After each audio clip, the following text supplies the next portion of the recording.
Bass and Bonsai back in the house after being out on the water. So I didn't put any of these in order. I literally put them in a Ziploc bag when I got done fishing because I'm having issues with the GoPro. So I figured I'd wait and do a live stream, show you guys what I caught them on. So I had to come down last night and when I got home at midnight and spread them out so they'd be dry. I did take time to try to make sure the Elastec wasn't on regular plastic kind of thing.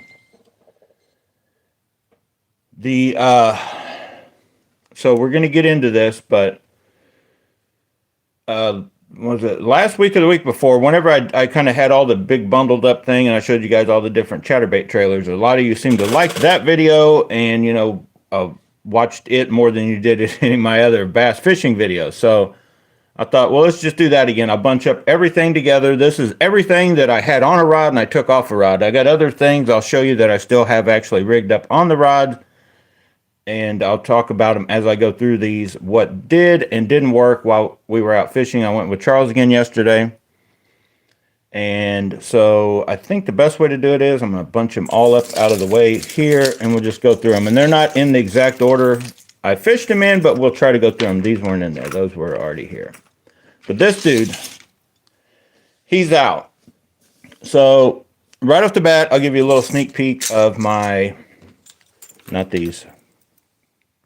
These finally did something. We're going to talk about those. We'll talk about those last. I will leave that much of it in order.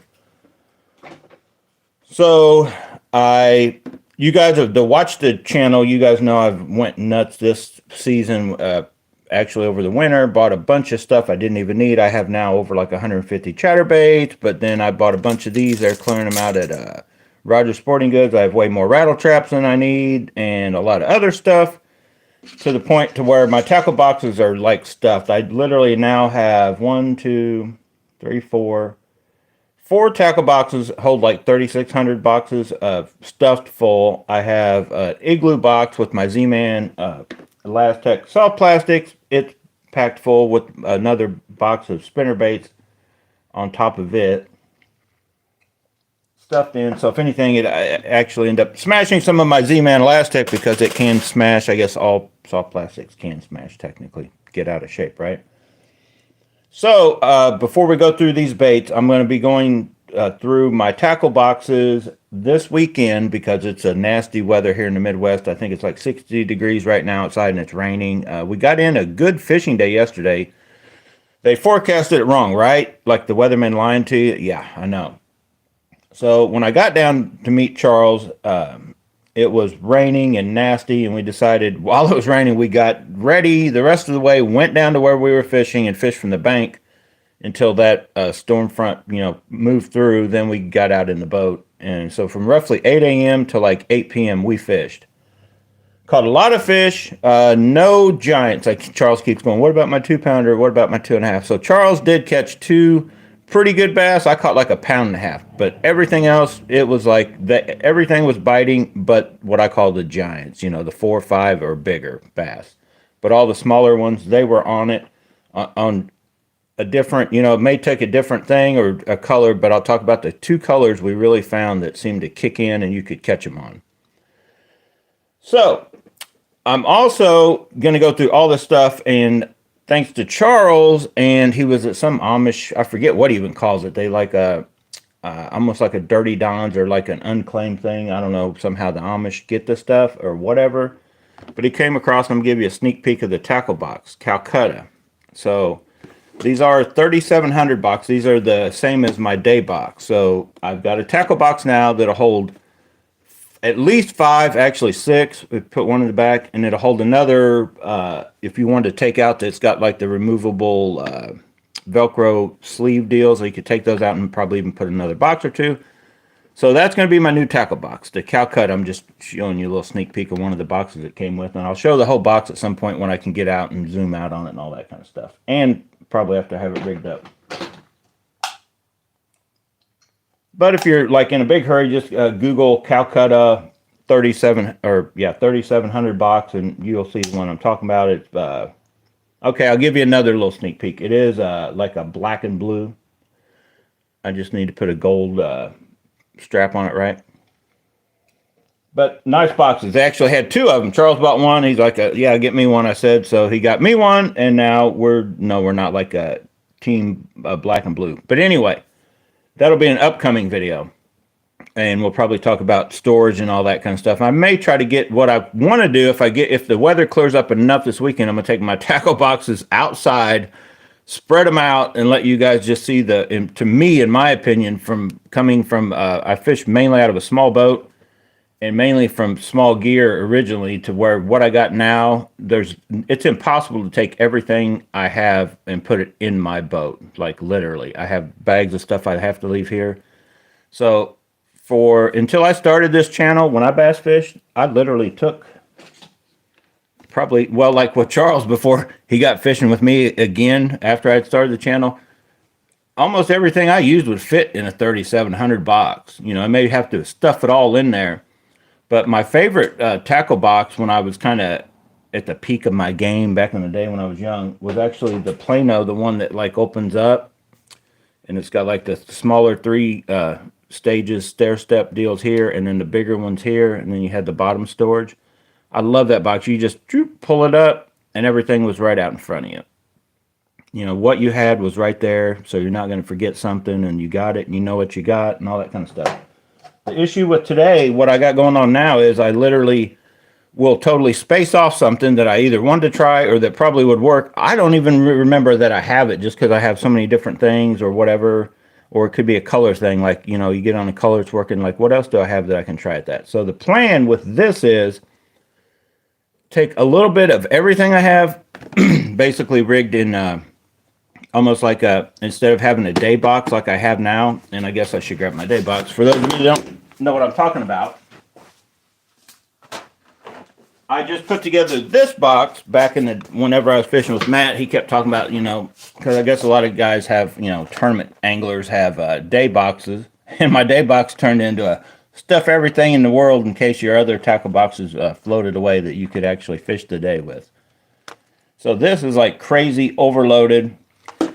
I know roughly where everything is, but I really don't know 100% if it's underneath there. I may forget about it. Plus, this is just some stuff out of my tackle boxes. This isn't even counting the, what I told you, the 3700 tackle soft plastic boxes and all the other stuff. So the plan is, with each one of these boxes,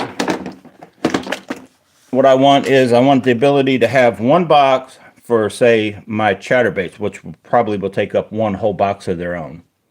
So the baits I'm going to use on any given maybe week or for that month, or whatever, or what's working at the time.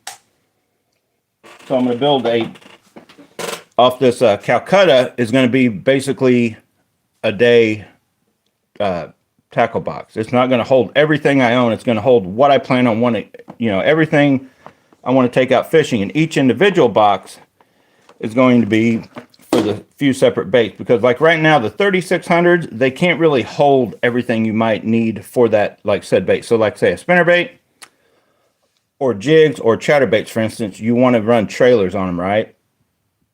So I'm going to plan on having my chatterbaits organized enough to where I know exactly where they are. I can grab them real quick. And then the according trailers, and we're also going to talk about trailers that I'm going to stop using also in this video. But that's kind of giving you a heads up on where my mind's at on what I'm doing with this new tackle box and why I'm trying to organize stuff. I'm hoping I can also include my big swim bait stuff, but probably not. That's probably going to stay in its own separate deal.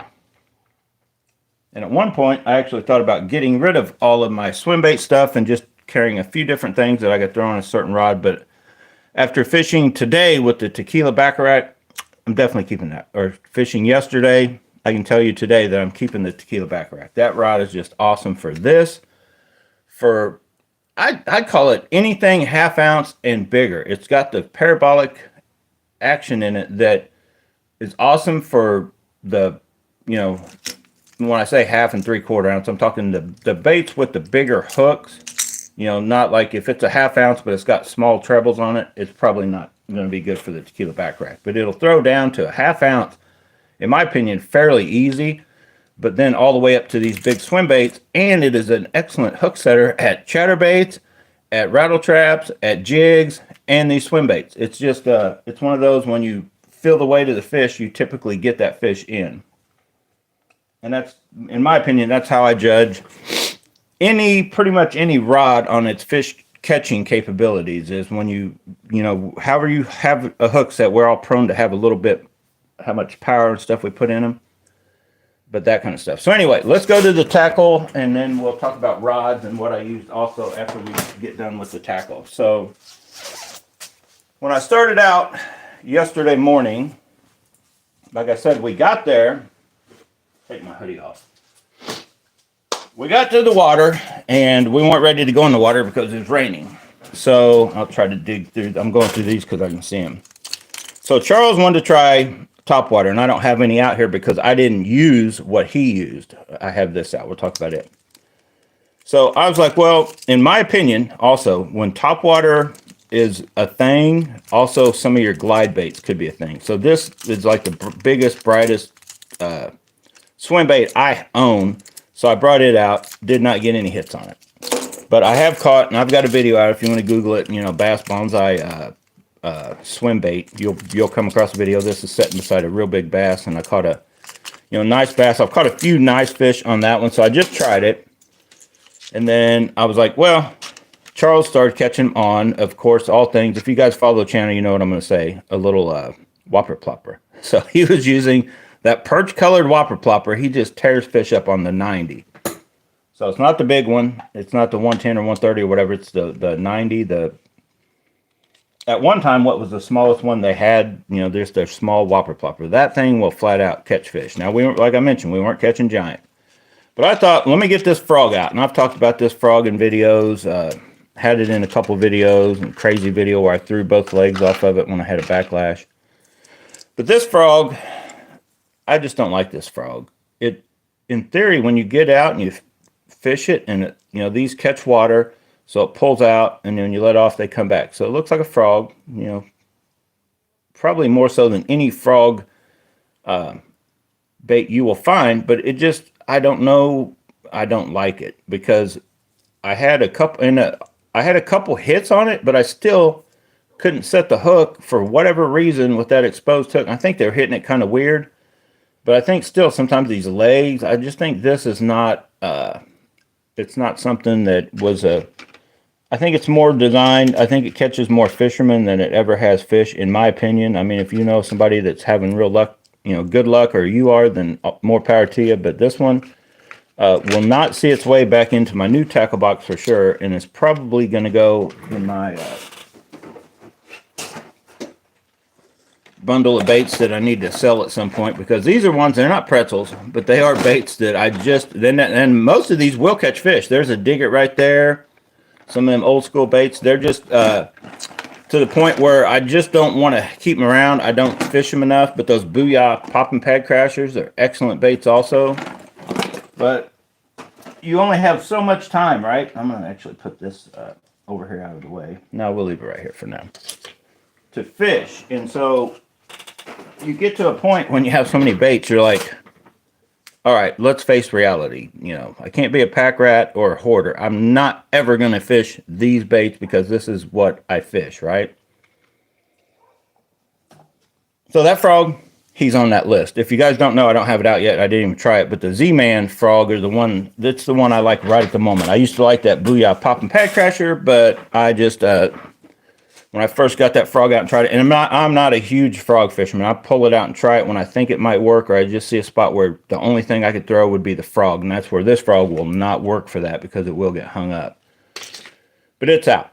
That bait didn't work. That was pretty much all I threw, and then it was drying up enough, and we went ahead and got the boat out and got ready and went out fishing, and I don't even remember exactly which ones I threw first.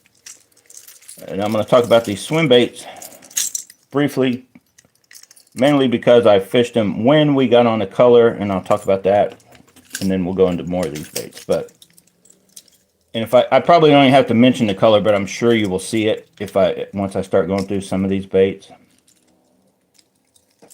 So Charles was the first one to do it, but I thought the orange color was out, but Charles, I threw he had a new Evo Chatterbait, so he threw it, and guess what it was? It had orange on the belly, and he'd put an orange zinkers on it and started catching them.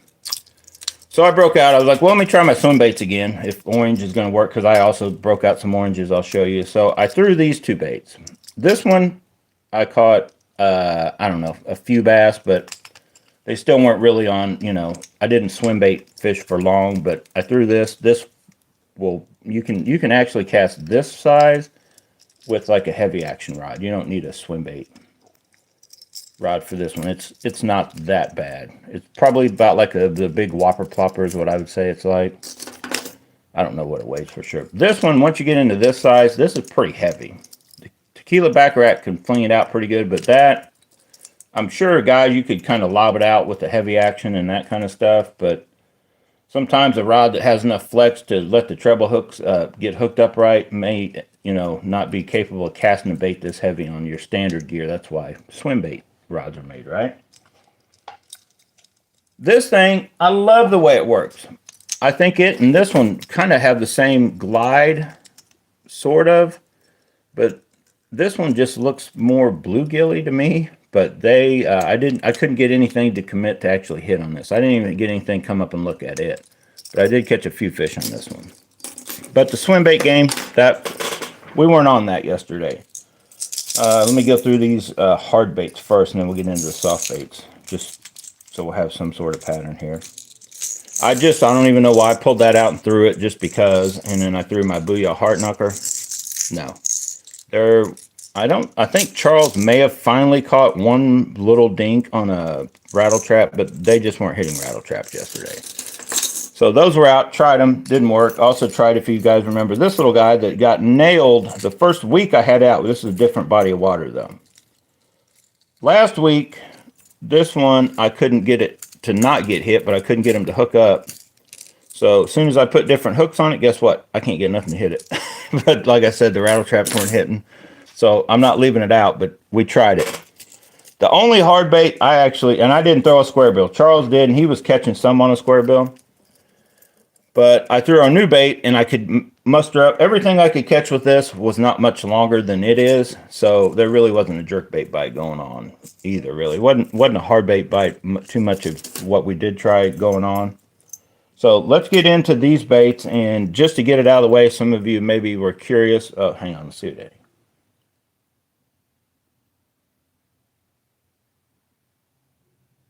Yeah, I know I'm talking about all this and too much baits. I can tell you right now, my tackle warehouse order that I just placed, a $108 order, and got all these little things that I don't even know if I'm gonna like or not to try.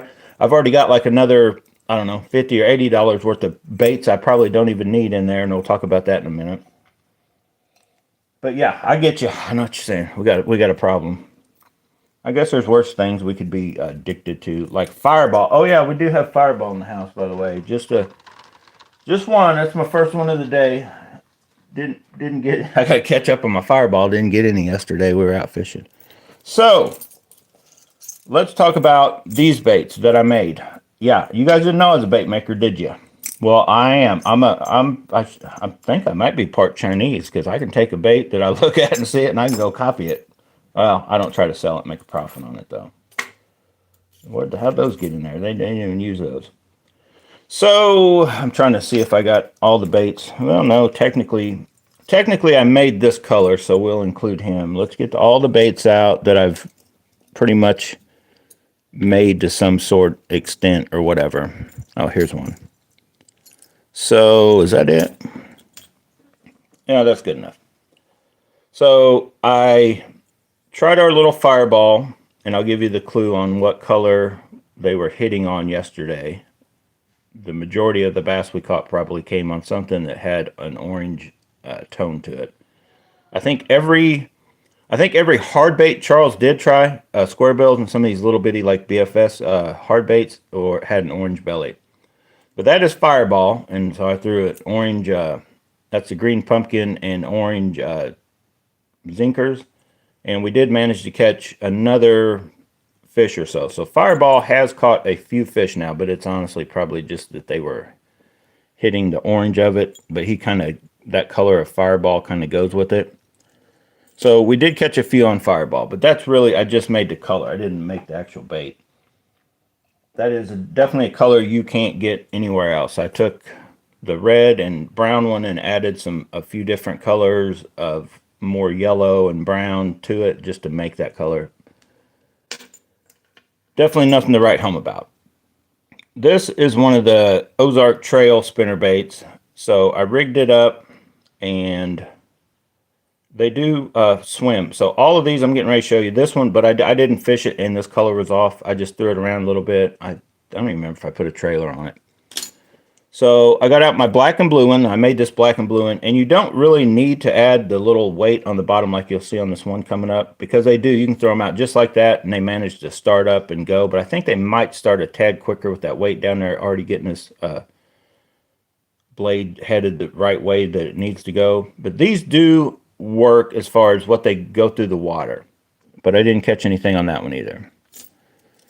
So this one I did manage. I think I've caught only 1 or 2 fish. So I can't say it's a groundbreaking, and I would go out and make my own or buy those grass piece puzzle, whatever they call those Japanese baits, because they're just a real subtle. I do kind of like them. Like if you guys have ever fished the SV3s, and we're going to talk about this in a minute. If you've ever fished the SV3 or the SV3 knockoffs, it's, in my opinion, one of the, and some spinnerbaits you can actually feel the blades, right? You want to feel the blades moving. You got a sensitive enough rod. That's the way I like my spinnerbaits to be. So this gives you that sense. It feels more like a spinnerbait, a real vibrating spinnerbait over a chatterbait of any kind.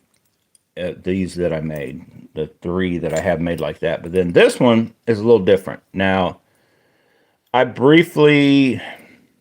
just tossed around a little bit, but I think I tried a couple other black and blue things, but black and blue, it was not a thing yesterday. This one definitely will work, but it needs I think that blade needs to be smaller, but these are a knockoff of, this is a rum blade, but then I added this to try to knock off that other dude that's out there making his own, that this looks like a seashell. Not real, they kind of work. But I'm going to stick with those I made. I'm not making any more. They would have to go on some sort of catching spree before I'll mess with that anymore. Because the SV3 knockoffs, I think, are better, honestly. Just being SV3 knockoffs rather than trying to convert them to that. Because this one, I finally broke out. I rigged it up back when we were doing all of our bluegill stuff. And I threw, guess what? That worm on the back, and I was catching fish with this. This was my best spinner bait for catching fish, and we didn't keep track. We caught a ton of fish. Like I mentioned, nothing giant. But this thing was working very good, and that worm will probably, I need to take them all off and put them up, keep them separate because it's got salt in it. You don't want your stuff to rust. But excellent bait. So let's go through. Still my favorite color, but it necessarily wasn't working yesterday. And since it wasn't working yesterday, this bait I tried also. That's the Evo Mini Max. I added the full size to try to, give it a little more to see, but those colors just weren't working. I briefly tried. Those are I think they're the knockoffs of the brake blade, super brake blade. I think the brake blade doesn't have any kind of protective stuff. And then I think the super brake blade has them up top and a couple on bottom, just so if you want to, I guess, bounce bottom. I don't see why you would need any on bottom, but these are a little bit of a weed protection or around, any kind of wood, any kind of cover, basically, to help just keep that hook protected from sticking something. That, I think it kind of works for that, and overall I like these, but I'm still not super impressed. I definitely don't like these over any other chatterbait, in my opinion. But when you get around something, I do think you can throw them in little nastier places than you could a regular regular chatterbait. But they're $9 now. They were $6 on AliExpress. Now they're $9. I won't be buying, I don't think, anymore, unless it's a pink one. And I'm going to talk about that in a minute, too. So our white colors, the few, let me see, is that the only other one? So I tried white a little bit. White didn't seem to be a thing. And let me get all the ones that have any of my favorite color, sort of, that I tried. Okay, that's enough of them. So then I briefly tried my peanut butter and jelly. There's a time, and probably will be a time and place, when this is going to catch fire and catch them good. But that wasn't really working. Now Charles did catch some on a peanut butter and jelly zinkers, but anytime I tried to translate this over to that, I didn't have that much. I may have caught a fish, I can't remember now, on one of those oddball colors, but that really wasn't the thing. So this is a place we went to a few weeks ago, and if you guys remember, this skirt was the skirt that was just dominating out of the bluegill ones. And then this is kind of one I kind of made, I configured up. So, and then also, that was the same week that you could put June bug. Charles was tearing them up on a June bug worm. And we started putting June bug trailers on the back of our darker chatterbaits, and that also worked. Well, yesterday I tried to put that darker color on a few other brighter baits. I was pulling the same one off there for a while. But anyway, that didn't work. Let me see if I can find the one. So what I should have done, and I just didn't get around to it, was put one of these orange dudes on here, and I bet I would have caught him on that too. But this guy, the power of that old school gill skirt wasn't enough to make it get hit. And then I'll just talk about these briefly. The swim-ons as a whole, they're not the trailer for me. They're excellent trailers. They do work. But I lost, I don't know how many. Like I said, the dinks were hitting yesterday, and they'd bite this off, and I'd make sometimes even only 2 casts. And I'd get a hit, and I'd come back without a tail, and I'm like, I'm just going to stop fishing. We're in the Midwest here. The home of the Ned rig and dinks and stuff. You got to have a fairly durable trailer or shorten it up enough to where they can't just, you will run yourself out of any longer appendages that are easily yanked off. So anyway, that's out. Oh, here's the I think this is actual bait that I was fishing that day. I guess I should show you that. So there's the actual old school gill, but I caught so many bass on it, it ripped off all of the purple stuff. Let me show you the one that I rigged up. So the one that I had made is a heavier one. That's 3/8 ounce roughly. And this one is a 1/2 ounce. And then I added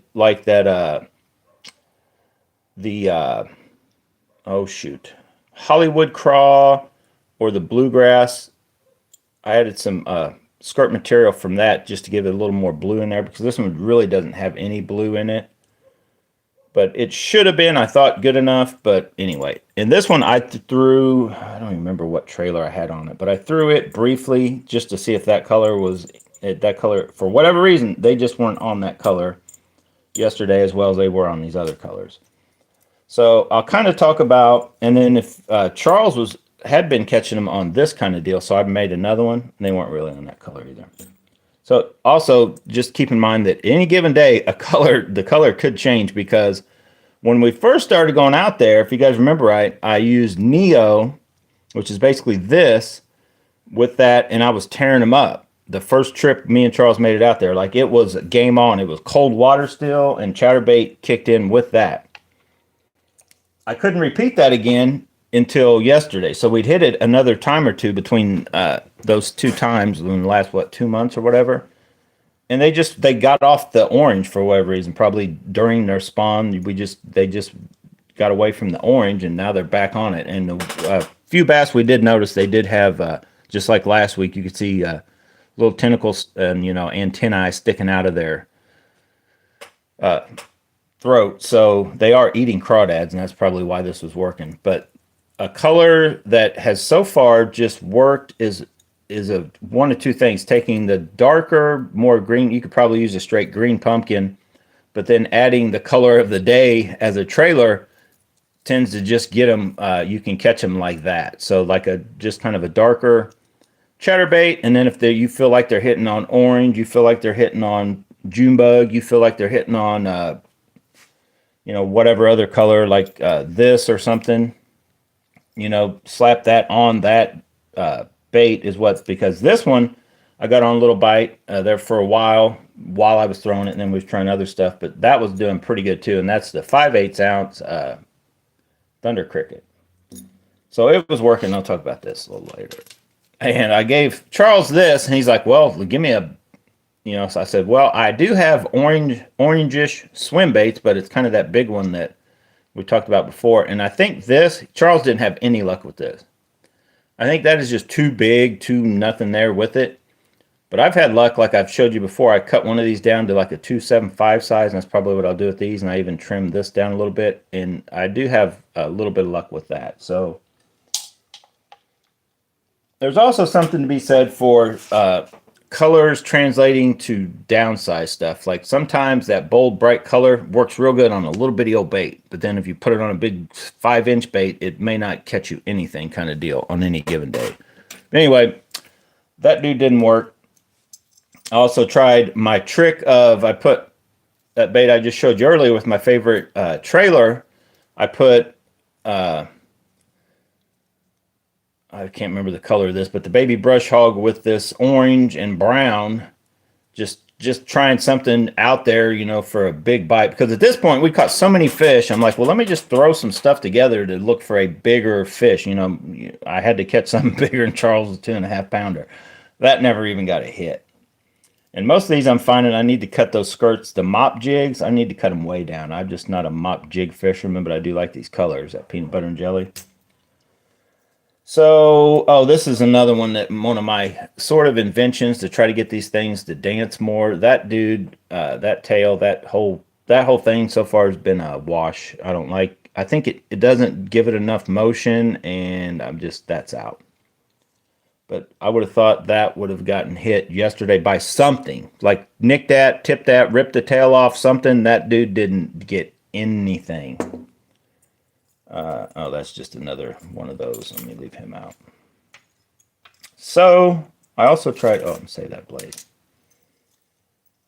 Also tried this again. That's my favorite color, and the more I throw these, because they claim, just like Megabass claims this is a knockoff, that you can run these SV3 with just this, right? You don't need a trailer.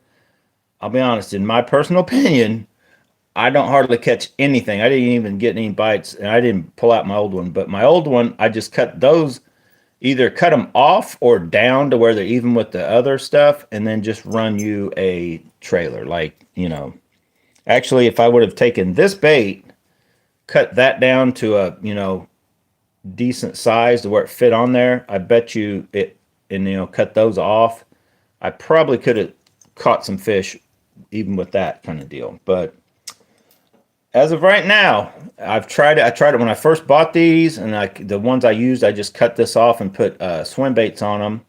Like a 3.3 or 3.5, I wouldn't, or if you're the guy that wants that big long, like I said, Midwest, they'll tear that tail off. You get down to those, you definitely don't want a 4.8 or a 4.2 or whatever, in my opinion. I like the 3.3s or the 3.8s. But take that off if you get the knockoffs or whatever. And these are still available on AliExpress for like $3.50. They were down as cheap as $2.50. Now they're $3.50. I believe, don't quote me 100%. You know what? Let's just weigh one. I can't remember what they weigh. There's only the only downside to these knockoffs so far that I've seen, because they do catch fish, is that you can only get them in the one size. So let me try to get this. I can't remember what they say it weighs or what it weighs, but it's fairly light compared to what you can get. So 18 grams is what that dude weighs. And that's the only one you can get. I think that's what they call it, is weighing 2. So anyway, what's that? That's just over a half, or that's the half-ounce version, basically. So I know some of you have already commented, like, buy the real one and try it and compare them. Well, they're $12.99. These are still only $3.50 each, and they work very well. These are excellent baits. Like, I couldn't imagine the new one working better. The only downside, other than that, you can only get one weight, is they do get a little, but I'm talking after a lot of fish, you may have to tweak them a little bit to where they, any spinnerbait can do. They'll get a little tweak to where you go a little faster and they want to start doing this, or there's just little tweaks that I've had to make on the one of mine that I've caught tons of fish on. right out of the packet. I haven't had one just run funny right off the bat, off the 4 or 5 or however many I've thrown, or however many. I don't even remember how many I've thrown now, but initially the 4, however many colors I bought initially, and once I tried them, like they all seemed to swim good. And then the newer ones I bought this go round, trying this out, seemed to be fine. So highly recommend that knockoff. Or if you're the guy that's like, I don't like messing with knockoff stuff, I highly recommend the SV3 because I'm sure it is as good, or I couldn't imagine it being better, but I'm sure it's as good as this because they got the lighter blades that are just so thin. It's like the start. It's like you cast this out and you can watch it when it hits. This instantly just jumps and start. Like, so I think sometimes you get the fish looking at it and intrigued by it just as it hits the water, because this like instantly starts up and just start and it goes. It's definitely not a true, like if you want to speed crank spinnerbaits, this isn't the one. You probably want to go with what is it? Oh, I can't even think of it now. But you want to go with one of the War Blade, War Eagle. Oh shoot, I can't think of the name of it. Let's keep going with the baits I do know about that I have fished. Tried that guy briefly. This is an excellent looking and working bait, but I briefly tried this one and it wasn't working as good, in my opinion, as when I had an underspin rigged up until the tail got chewed off that guy too. So I'm like, you know what? I don't know if I want to buy any more of those Strike King little swim baits either, but I probably will because they're not that expensive, and I had caught some fish on it. But I'm still trying to wait on my 10-pack of these to come in. This is the last one this small I've got in, and my hookup ratio was a little off. But I did bend this blade. I don't know. Something is a little... I'm waiting until I get the new ones in. I'm going to try them because this, like I said, this is the only one I have. It feels sharp, but I don't know. I may need to resharpen that hook or just throw it away after the new ones come in. These do work. I just didn't... I didn't want to... First of all, I didn't fish this way with little swim baits long. I'm just trying it. There was a good enough bite going on. You didn't really need to do this. I was just jacking around with that Calcutta rod and reel that we'll talk about. That Eugene wants the rod, and Brew Tank was asking me about the reel with that handle already on it. So I threw this this bait when I had on. What did I have on it? I think that's the reason it's off over here now. When I went to George Owens, I had it rigged up like this, and I caught a bass right off the bat. And then since orange was the deal, I rigged the swim on it. And this bait, you can see it's ready to go. He had a few dings. It's still holding. I may try to melt that back on, but it's probably toast. I'll melt the holes back, but once you get these tails jacking up, they're pretty much weakened. So I'll be honest, as we're getting ready to talk about the power of a Zinkers, I don't know that I want to keep buying trailers that can't prove to me that they're any better than simply taking a Zinkers and cutting it down to the length you want and slapping it on the back of your chatterbait. I'm just telling you. Me and Charles both. Charles will tell you 100%. He don't mess with it. He's like, he buys chatterbaits, he throws whatever color Zinkers he wants on the back. He's like, I'm not messing around with none of those plastics that just fall apart after 3 to 5 fish. Because Zinkers, it's the whole day, maybe the whole week. Or his actually is finally getting chewed up, but you can literally definitely put one of those on and you're good for that trip probably. And I'll show you one here that got chewed up and it's about toast. So 100% recommend. Now they get bit. The Kamikaze Swim On, the Komodo Junior, they definitely get to the what they do is, and especially if you cut them down, they give you a profile better than, in my opinion, maybe a profile better than a Zinkers, but then they let it jump around. The only downside is the tails will get ripped off and you will go through baits that I've seen on either of these. And I think this one is more prone to getting the tail ripped off than this one. But this one does rip, not super easy, but yeah, that's just the hassle with soft plastics, right? But I 100%, I think still to this day, even over the Evos, I know the Evos look better than all the other ones. The Evo and the Evo Minimax got just a little better built look to them than all the others, but this is built as good as any built anything needs to get. It is. I've caught a bunch of fish on this. That Minimax is just that right. It's got all the right stuff. Just like I said before, the original Z-Man. If they would take the original Chatterbait I honestly wish they changed the hook slightly, but wouldn't have to change much. I like that big a size of hook. It still is a bait that probably can't be beat, but I prefer this Mini Max over any of them just for what it is and the fact that Rogers still selling them for $7.99, and then everywhere, seasonally they just will go on sale. You can get them fairly cheap, and it's just a tough bait. You can see how many times this one's like whacked off the head. Almost gave it like its own eyes, and this bait flat works. And that's the bluegill color, but I've added a little bit of color to it. So I caught a few on this also, but my main weapon was, and I'm going to talk about it in a minute because I'm debating on buying any more. And I know I've hyped them up, but I've lost 2 Neos now. Those Nobi chatterbaits, the blade is flying off on me. It's done it on 2 baits so far, and I don't know. I got to double check all of them I have and see if it's something I should have spotted, like pushing the head in more, or what's going on. But I haven't had that with the Jackie Halmos. Those Jackie Halmos, every one I've ever bought, you got to check them. But then I've checked them, and some of them, this was bent, it wasn't pushed in, bent in far enough. But once I bent them, I've never, and I'm knock on wood again, I've never lost another bait, have the blade, just the blade come back. Once I caught onto that and I catch it and I squeeze them in. Now, since this season, or the beginning of the year, first to last year, I started buying those Nobi baits because they just tend to, I don't know, I thought they looked a little better, but I think this honestly may be the better built chatterbait of the 2. But like I said, I've got to double check. Maybe I need to squeeze that thing in a little more different on all the Nobis. I'll have to get back with you on that, but until I figure out what's going on there, I don't plan on buying any more, which I bought a bunch in the first place, and they were only, what were they, $2.50 or $3? They're right now they're like $4, which still isn't horrible, but if you can't trust that blade to hold on, which you can on all of the, so far anyway, the jackhammers, the Thunder Crickets, any of the Evos, the Mini Maxes, and even these, like I mentioned, even the cheaper Jackie Hammer knockoffs, once you make sure it's squeezed in, I've yet to lose a blade. So I lost one, and then it, fool me once, right? President Bush.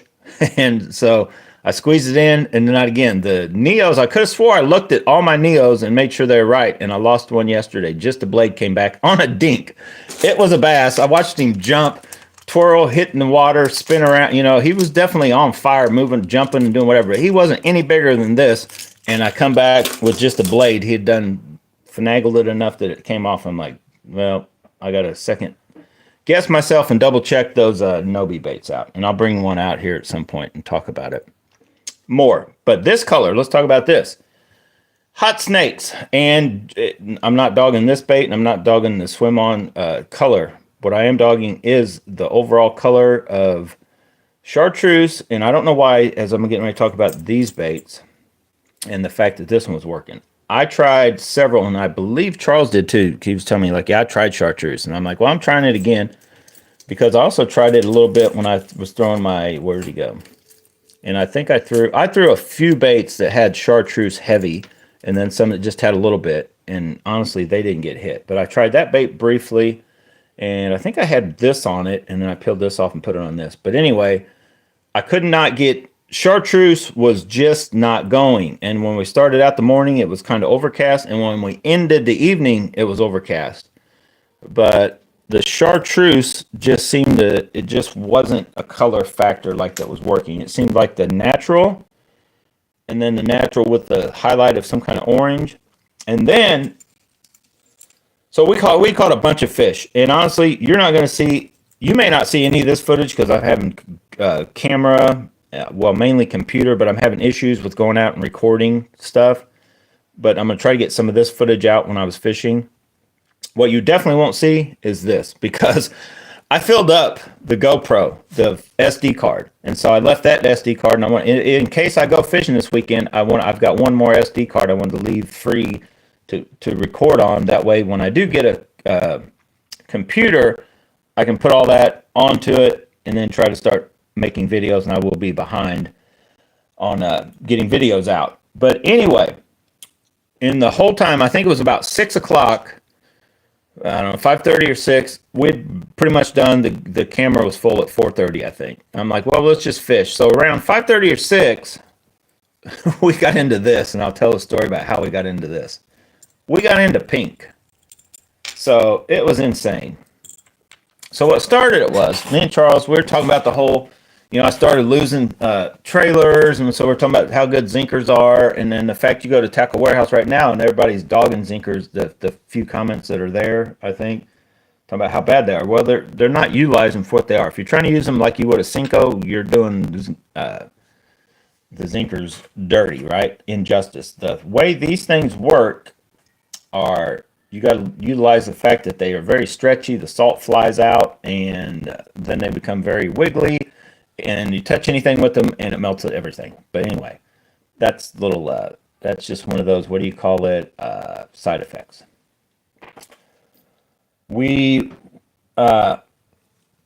I decided to go with this. I'm like, man, I'm just tired of messing with all these baits flying off and having problems with them. So I just pulled out, and I'll show it to you because then I took the bait off so I could show you guys in this video. But I pulled out my rod and reel combo that is, I feel, the best combo to throw this bait right here.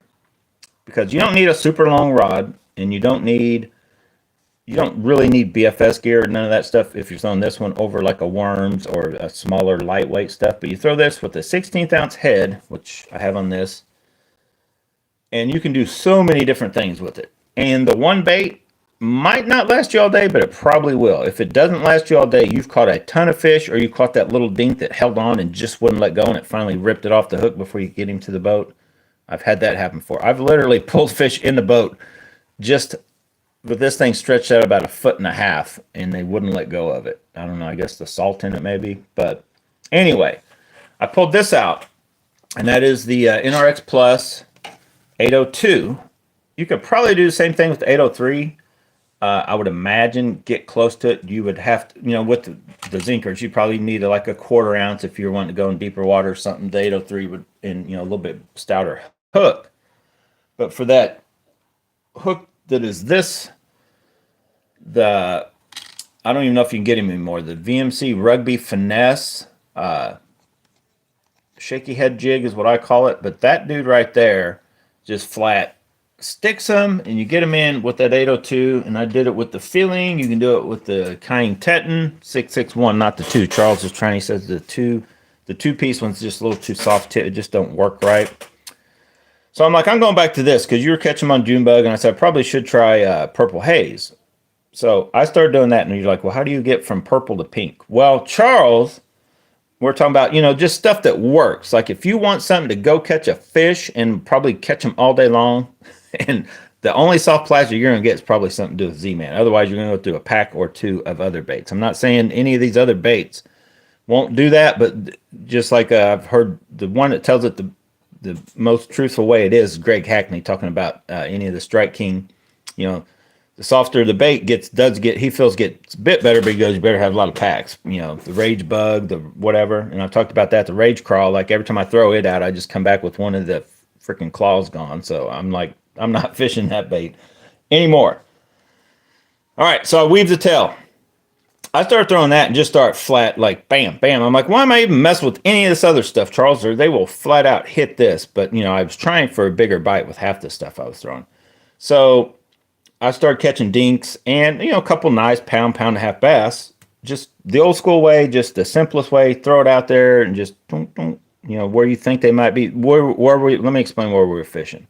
So we're where it's, we've got a lot of rain, so it's flooded. So almost everywhere that there's flooded along the bank and there's any kind of a bush or trees or wood or rocks and grass that's flooded, right? They were staging right around there is where we're fishing. Now we tried it out deeper with other stuff and jigs and, and you could fish one of these out. There was nothing going on too far out from a real shallow bank or say 10 foot from the bank on the deeper bank. There was just no real bite going on. When we did go out, you're definitely not seeing any of that fish because we didn't catch anything. We found him on Charles. He don't have forward-facing sonar. Don't calm down, guys.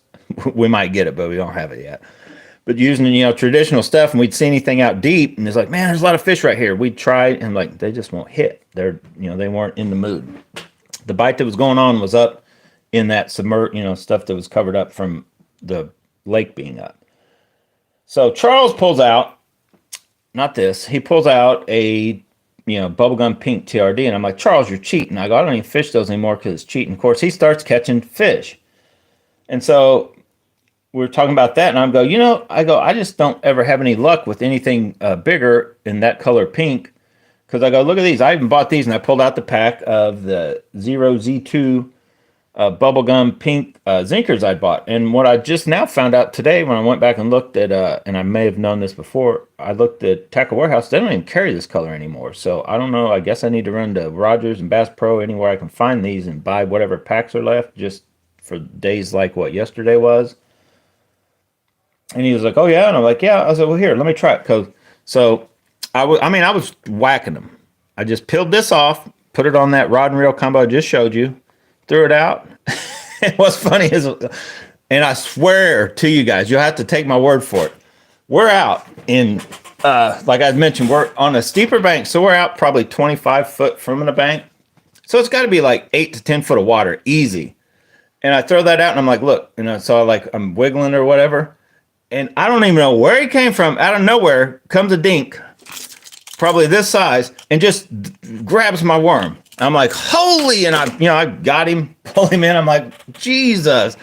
So I knew it was going to happen. I cast that thing out, after I threw that fish back, and we were laughing about it, and just started waylaying the dink. Like probably, wasn't a bigger bite, but probably was a faster, just because they could see it better than this. And I think there was two things that came into play. There was just a bite going, and so it was starting to get the evening, and the shade was coming across, and we were on the shady side. And these things just look like even more intensified. If you guys know what I'm talking about. Chartreuse will do it. This orange will do it. Your colors like this out in the sun may look bright, but when you get that right shade hitting and they're still, it's like daylight, they just almost glow.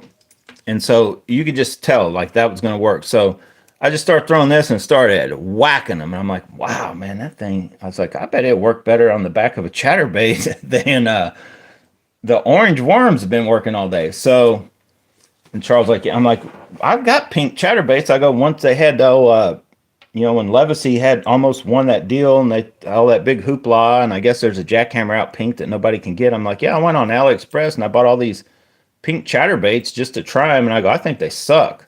I go, now'd be the day to try them though. I said, I bet you they might work. So I had 5, I think. So I'm going to get them all out here. So I bought, just about every pink chatterbait I could find, and I didn't even have this one because I left it at home. This is one of those ones that I'm trying to do the weedless thing. So this one wasn't even with us, and it's the one that's got the sharp deals, like it'll cut your line for sure. So I bought that one, and I bought these 3, and then I bought another one that Charles I gave to him to use, and instantly, guess what? It came back with no no pink, only the blade, and it was a cheap one. It wasn't even a Nobi, or it was just a cheap $1, and they're still on AliExpress right now for $1.38. I'm probably gonna order a few more and make sure the blade's attached right. So I gave that one to Charles, and we took out. I had a brand new pack of zinkers. I think I've only got this one and one more left that aren't cut because we got them all out and cut them. And so Charles threw his half off on the one fish. Like he caught 1 or 2 fish on that other bait, and it was like this. It was a very bubble gummy pink, and then I gave him this one. So, and then this one works too. But so not the hot pink, but the bubblegum pink is what was definitely working better. So the baits that, like this bait was working good. This bait worked, but the one Charles had was more colored like this. I feel that color was actually even working better than the darken them up. But this even still worked. It's just some pink, and then that tail was also working. And that was towards the end of the bite when we were getting ready to go. I was like, oh, I still got this pink one. I totally forgot about it. I got 2 of these. So I only have one of these. I found these again. These are still on now. I think they're like $3 or $4. I don't know. They're a little bit more expensive now than when I first bought them. But you can still get that little dude. Still pretty good hook. So that is a stout hook. This is pretty much, let me compare him. It's pretty much a mini max. I mean, you're you're looking at about the same exact deal. A little different shape of the head. It's not going to thump probably as much, but it looks like it's got the bend going up here. I would guess it's all right. Charles caught fish on it, and he just rigged a little chunk up, and look how beat up this is. One thing I have noticed, now this was an old pack, so I don't know how long ago they stopped actually producing these, if they did. Maybe that just Tackle Warehouse don't carry them. But I'd noticed that these are about the softest Elastec zinkers you can get, because mine, I've never had this happen on a zinker. It's literally the tail. I think one must have just bit the tail off of it. But it's almost, I don't know if you guys will come out, it's almost fuzzy looking. Like it's turned into, it almost feels like a silky craziness. But anyway, this bite, I'm not kidding you guys. Everywhere we fished, we just basically went back around to where we had fish, where we know we caught fish, to end out the day. Kind of like what if we wouldn't have came across this, we probably would have just switched to like top waters and seen if we catch them on a buzz bait or another whopper plopper, stuff like that. And I was thinking about throwing swim baits again, but we got on this little thing and just proceeded to flat. They were hitting that color like crazy. Nothing big. I think we did catch another one that was like 1.5 pounds, almost 2 pounds. But you're talking, I don't even know for sure. To the littlest ones, like probably whatever this is, probably a 12-inch fish to 1.5 pound fish was just on it. That bite was on. A lot of people wouldn't like that, but man, that was a fun bite. Now, what I also did do, as I stopped going, I was like, let me slow down on the pink and double check. So I threw a few of these baits, and then that bite was still going too. So I think it's something to do. So I picked this guy up, and I feel like I could catch him, but of course that looks brighter. More drawing power, and they come in, and so I could catch him a little faster. I felt with this, but this was still working. So that orange. And what's weird is, now, I mean, they're totally different, and, me and you associate orange and pink totally different, but I still think that maybe a bass, they don't differentiate the colors that much. They just see it as bright, and, draws them in. And if you've ever thrown a zinkers on the back of a chatterbait, it's back there doing this wiggly thing. Once they get that soft, like, you're not going to get that out of a regular plastic, because it's almost like putting just like a yarny, like, it's crazy. Look how fuzzy that looks. You guys see that? It's like it's crazy how they start feeling once the salt it gets out of there. It's like this. It's almost like I guess like a sponge maybe. It's crazy how they get, and it was still.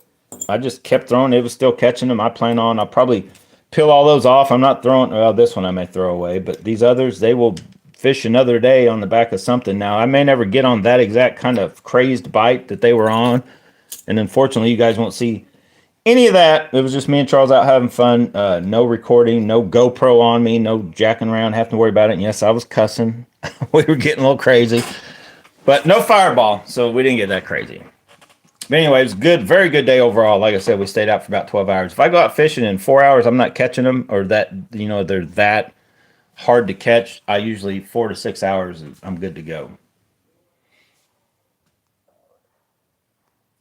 All right, let me read some of the comments, and then we'll talk about some of my rods. Meow Mr. 2, I have no luck with fishing in general. 6 trips, 0 catch. You're doing it wrong. You're either going to the wrong places or you're doing it wrong, because you should be catching fish. And so if you don't, I can't tell you right now in this video exactly how to do it, but I can promise you this. You go watch Bass and Bonsai videos and follow just some of the easiest baits to catch bass, and you will catch fish if there's bass in there. Because honestly, just like I talked about, if you want to take it, and for you and anybody wanting to take a kid, or no offense to women, but a woman fishing and let them catch fish, you're going to only need one bait. You're going to need this color in a TRD, because they do still make those bubblegum pink, and the little head for it, and tie it on. Tell them to cast it out, where you need to kind of have an idea of generally where fish may be at, or if they're fishing with you in a boat, or, you know, whatever. That's a little different. But as far as baits go, throw them on some sort of TRD, or what I prefer is just buy zinkers, cut them in half. Guess what you got? Once you stretch the salt or a lot of the salt out, you got a little more flimsy TRD with just you got two of them instead. And I know that you're like, I'm telling you guys right now, I don't know, I don't have any easy access. My TRDs are buried in my igloo cooler deal. But you cut that in half, and you basically have two TRDs, and all you have to do is do this, and you when you pop it, you'll salt will be everywhere. So don't like do it up in your living room or anything like that. But then these, once a fish bites them, tend to hang on. But just pick a favorite color that you think might work. On the If you use them as a TRD, it's hard to go wrong with the bubblegum pink. Or what I also like is a perfect perch. And then what I would recommend is get like the June bug, purple haze, or sprayed grass, zinkers, and if you can come across these anymore, or just a green pumpkin. In worst case, you don't have you're up and down up in there. Like I don't know what to get. Get just a regular green pumpkin, cut it in half, rig it up as a TRD, or get the shaky head, rig it up on that, throw it out on bottom, 16th, 1/8 ounce.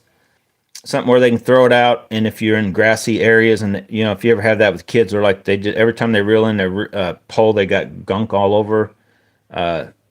Rig these up either with the hook weightless or with a 16th ounce. Hopefully, I can still find them the Finesse VMC rugby jigs, or just a rugby jig 16th ounce. You will catch fish. If not that, get you these little.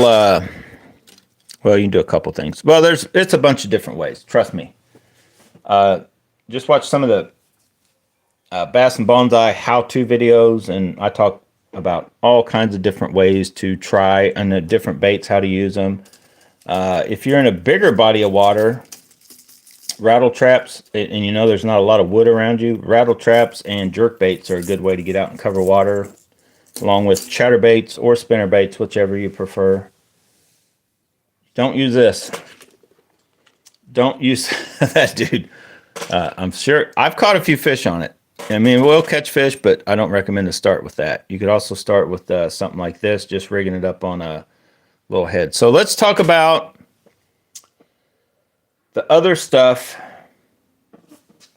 that we had going on. So we talked about, let's talk about this rod and reel combo real quick. So this rod and reel combo, and I tried this bait, and I'm still not.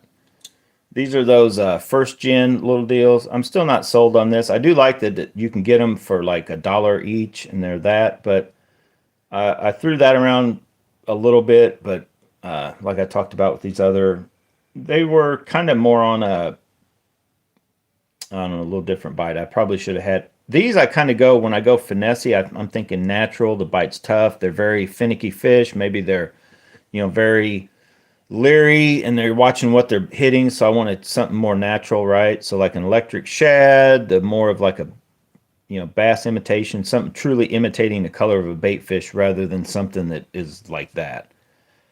So what's funny is you could take something like this out. And I think we caught a few fish, but I'm still not like, I think these should have a more of a shimmy, I would have thought, than what they do. But they do. The bait, it doesn't look bad. I think what I'm, because I put one on, I think I'm going to also experiment with, so this is just a 275. What I'm going to experiment with is cutting down the 3/3s to the size, the length, with a little more bulk, because I think sometimes it lets them do a little thing differently than this skinnier profile. Same reason that the swing impact fat typically sells better and works better than the swing impact, right? So think of a swing impact fatter, a little bit bigger tail in the back on the same size headed bait is what I'm going to start experimenting with, see if I like that even better. Because they do catch fish, but we didn't need to even go that like finesse, because if you were slowing down to try this to trick them to bite, you were behind the guy that was just throwing the bright, bold stuff, because there was a little bit of a bite going on. But this rod and reel combo, we'll talk about it real quick. Eugene wants to buy it. I'm still not sold on it. Like, I mean, I like it and all, but I've got so many other rods over here that do pretty much the same thing. So in order for me, I drag it out, and then with the Calcutta Conquest, and I almost have to make myself use it because I mean, we literally everywhere we're going now this year anyway. It's not a tough enough bite to really even need truly to go like BFS or go super finesse or whatever, you know. So I take it out just to use it, but half the time it just sets around because you know I'm throwing bigger baits, different stuff or whatever. So I mean it's not the end of the world if I don't get rid of it. I figured me and Charles go down and do a little creek and stream. I may drag this one just so I can fish, you know, because that's one thing I like about this Conquest. It's capable, in my opinion anyway, to be out there throwing super finesse stuff, but then you can also, it's got a little more power to it than all these other BFS rods you'll throw, wherever the thing is over here. So yeah, 782, 6.6, fast, medium, a quarter to 5/8, 8 to 14 pound. Like, I don't know if I'd put 14, but I put 10 on it, and it is it's a very just all around throw everything kind of, you know, finessey type smaller hook bait things. That 802. So this rod, and I just didn't get around to it because when I switched the bite, we did other stuff. But anyway, I feel that this rod can also kind of do anything that rod will do because it's also the 802 jig and worm rod. So I plan on keeping it for the probably also those little bitty swim baits that are, you know, the underspins, the weedless ones, and the shaky heads and all that kind of stuff. And then I'll talk about this bait and the rod real quick. So I also tried one of those baby brush hogs by itself, but I don't know if maybe just that orange wasn't as intense. See what I'm saying? So I tried this. I never even got a hit on that thing. Like, it was not a confidence thing. That color of a baby brush hog or my favorite color baby brush hog, they didn't seem to be liking any of that stuff. But the 803, I love that rod and reel for pretty much same thing as like the shaky heads and that, but just if I feel like I want, I don't know, just more power fishing type stuff, and also any, you know, like up to a quarter ounce, even a half ounce, I can handle the big jigs also. Like it'll start, it goes low, but then can also go fairly high for the bottom bouncing stuff. Most sensitive rods you'll get are those two I just showed you. Then I got some issues, and yeah. So if you guys remember, I made some of my own knobs and this and that, and I knew these would be a problem because that's the reason why they used pressed or rubberized cork on the ends of stuff, because it's more durable and tough. And you use regular cork, you make it too thin, it's real fragile, right? It's like the French, they're fragile. So I destroyed my knob. Like, not from fishing, from bundling them up, transporting them from my vehicle to Charles's vehicle to the boat, back to Charles's vehicle, then backing around. So anyway, you know, you can kind of see what happened with this one just by that lane getting pressure put on it. I've destroyed that one. This one still looks fine. But so what I'm going to do now, I just wanted to try it like that, give it that hidden, you know, where it's sunken in look. So now I will simply just take those. I think I'm just going to leave it capless. So I'm going to take the caps off, and I'm just going to take that. You can even see where they just, that's right at the point where they glued on another sections why it was weak. So I'm just going to take that off and then round it again. So it'll basically look like this with just that next little notch gone, and then you won't even have a cap. It'll just be a hole there, and that's the way I'm going to run these. But this combo just never ceases to amaze me, the way this one fishes, works, casts, just everything. That reel, and I'm gonna start knocking on you losers, but this reel, it just can't be beat for that price.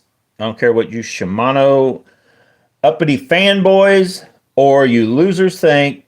The Daiwa fanboys are finally have a Tatula worth like talking about. That Tatula fills, works, and it's a good one. The other Tatulas are pretty good, but this is one of the first, you know, it's the first one with like what I consider more or less all the technology. It's got the hyperdrive, which is a gearing deal. And they sometimes their naming of stuff is kind of weird. Has nothing to do with the casting, but the hyperdrive is all about the overall just durability, smoothness, toughness, and all that, and the gearing and all that kind of stuff. But excellent. And then it has the boost spool, which does help with casting and all that. This is just an excellent rod and reel combo. The only thing I don't recommend this reel for, if you're wanting to look for a jerkbait reel, put on your jerkbait rod, because of the old school Daiwa style cap that they still have on these. When you're trying to that right there, if you're trying to do side to side movement stuff, you're probably gonna, now some of you just like do it and let a little callus kind of deal, like kind of breaking a pair of new shoes. It'll finally get to the point where it doesn't bother you. But for me, I love it for everything, but I would not put any of these on. I gotta have a certain reel before I use it for my jerkbait rod. But other than that, excellent. The blade is in my opinion, it's still my favorite rod overall, and my favorite for chatterbaits, but my favorite P5 for sure is just a blade, because not only will it handle all that, it's sensitive enough. I can throw all these little.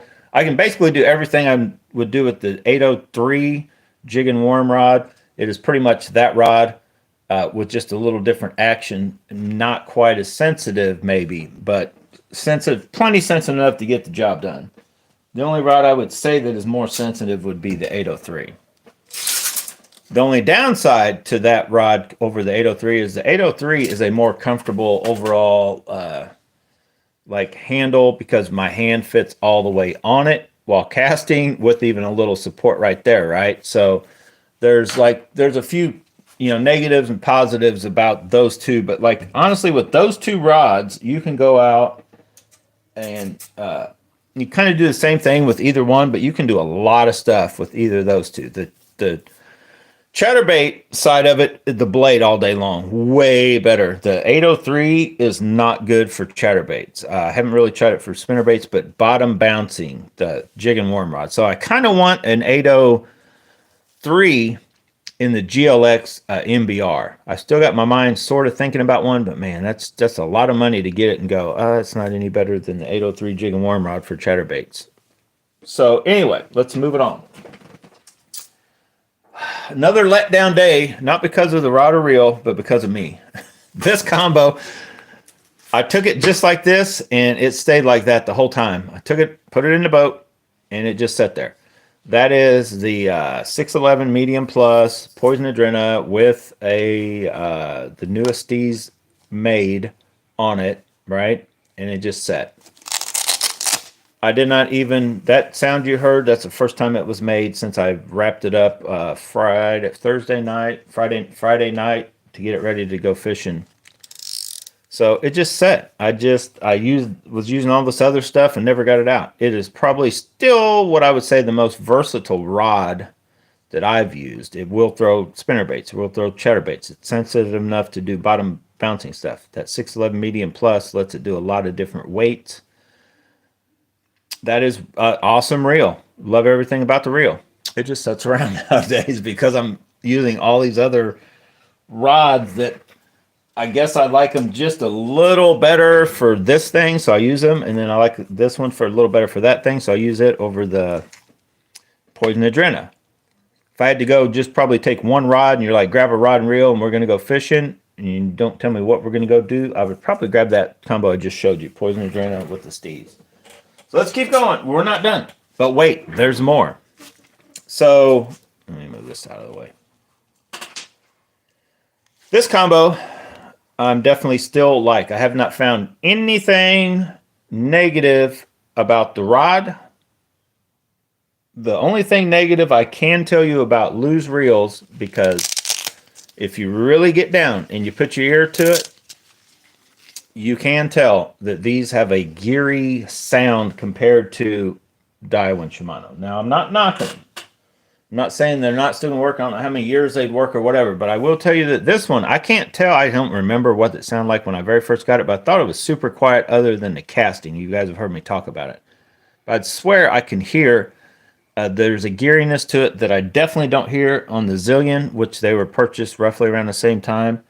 I've probably used this one maybe a touch more, but I've used the Zillion. not the Zillion, the Tatula. I've probably used this more. I've used the Tatula way more than either one of those, and the Tatula does not have a geary noise. Or sorry, the Zillion. I keep getting those crossed up. The Zillion I've had for a couple years. It's awesome, still works good. The Tatula and this reel were purchased roughly around the same time this year. Use this one maybe a little more, but I've used that Tatula a lot. And I think I'm hearing a little bit of a geary sound. It's not bad. It's only like when you're trying to go fast, kind of reel something in or whatever. You go, but excellent combo. Still don't regret buying for what I gave for those. $200 for the reel, $100 for the rod. So this one, I can't tell you that I can hear any gearing or anything on it because I don't really. There's another one. This one is like my loose version of my Poison Adrena. I love everything about this thing, but guess it's just one of those I don't use as much as. And so I stole this from my other reel that I just bought and put it on this one. But anyway, that Elite TI. Everything is excellent, but it's my next rod that I have to make myself pull. Let me get this rod and reel out and just fish it for a while and see. Because I'm thinking that even though this rod's more expensive than the other one I'm going to show you, I think I like that other rod better, but I like this reel. This reel is definitely my favorite loose reel. It's the most expensive, is probably why, but it does work very good. That Elite TI, I think I honestly like. They're both the same, 6'10" medium heavies. But I think I like the Signature Series KVD, what's supposed to be just jerkbait, better than the Elite TI. They both say the same. Let's read them upside down, side by side, because they're upside down. Let me read these to you. 6'10". Here's the bottom one. The Elite TI medium action. 10 to 20, 3/16 to 5/8. Medium heavy, 12 to 25, 3/8 to 3/4. So a little bit stouter, but close. But I think this rod is just for what I'm using it for and going for and all that. I just like it a little bit better than this rod. But this reel, I definitely don't like better than this reel. But this reel I do like. And this one, I can't really tell you. I have not used it near as much as that silver one. So I don't think it's got any geary sound. Maybe if I don't know, I really paid much attention. But I can tell you I was paying attention yesterday to this and then to this one. Because this one I bought used. That's what made me bring it up. And it still doesn't bother me. But... and we'll talk about that bait too. So this one that I just picked up definitely has a little bit of a geary sound to it. So it's the BB1, and it is, I don't know how old it is, probably a year, could be more or whatever. And it's got a little bit of a sound to it when you start reeling fast. Like just casting and normal casting and reeling, you probably don't pay much attention. And it's not like it's, oh my God, that sound. It's not like it casts. Well, not like this one casts. It's not like that crazy sound the Hypermag makes when it casts. It's almost an annoying sound.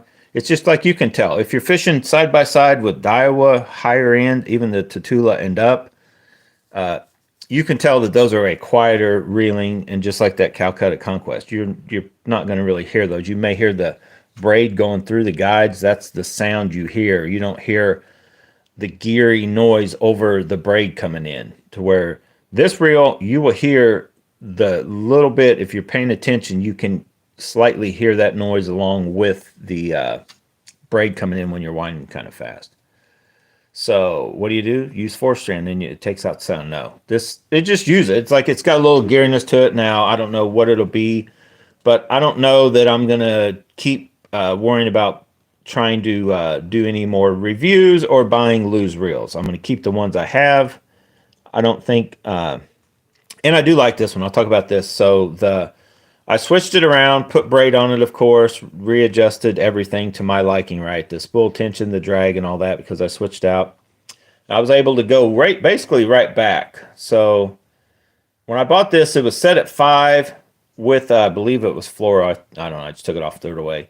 But this was cranked down to where like 3/8 or almost a 1/2 ounce would just barely fall. Well, now it's loose enough to where a 1/16 ounce not really barely, but falls, but don't really let it unspool. And then I was able to go back to 5 because I went to braid, because when I was trying it the way he had it with the line he had, I had to crank this baby like a long ways up. But anyway, cast excellent.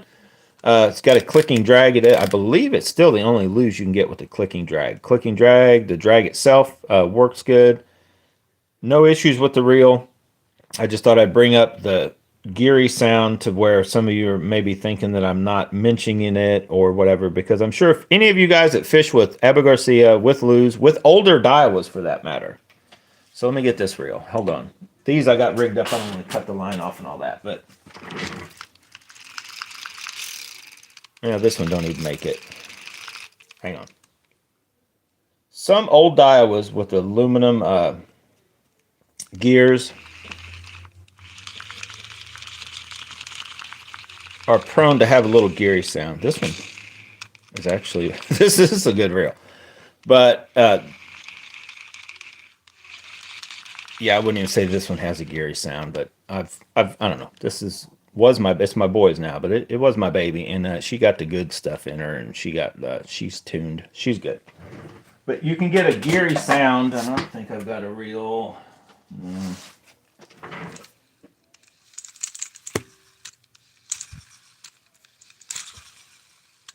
Yeah, these don't make it. But, high-end stuff, which you'd expect, shouldn't. But typically some of this lose, I don't want to mess with cutting the line and taping it and all that. But trust me, at some point in time, I will, and if these videos get out, you'll kind of hear it, because I kind of was talking about it with Charles. But I still do recommend, I like the lose reels. They're good reels. They last quite a few years. I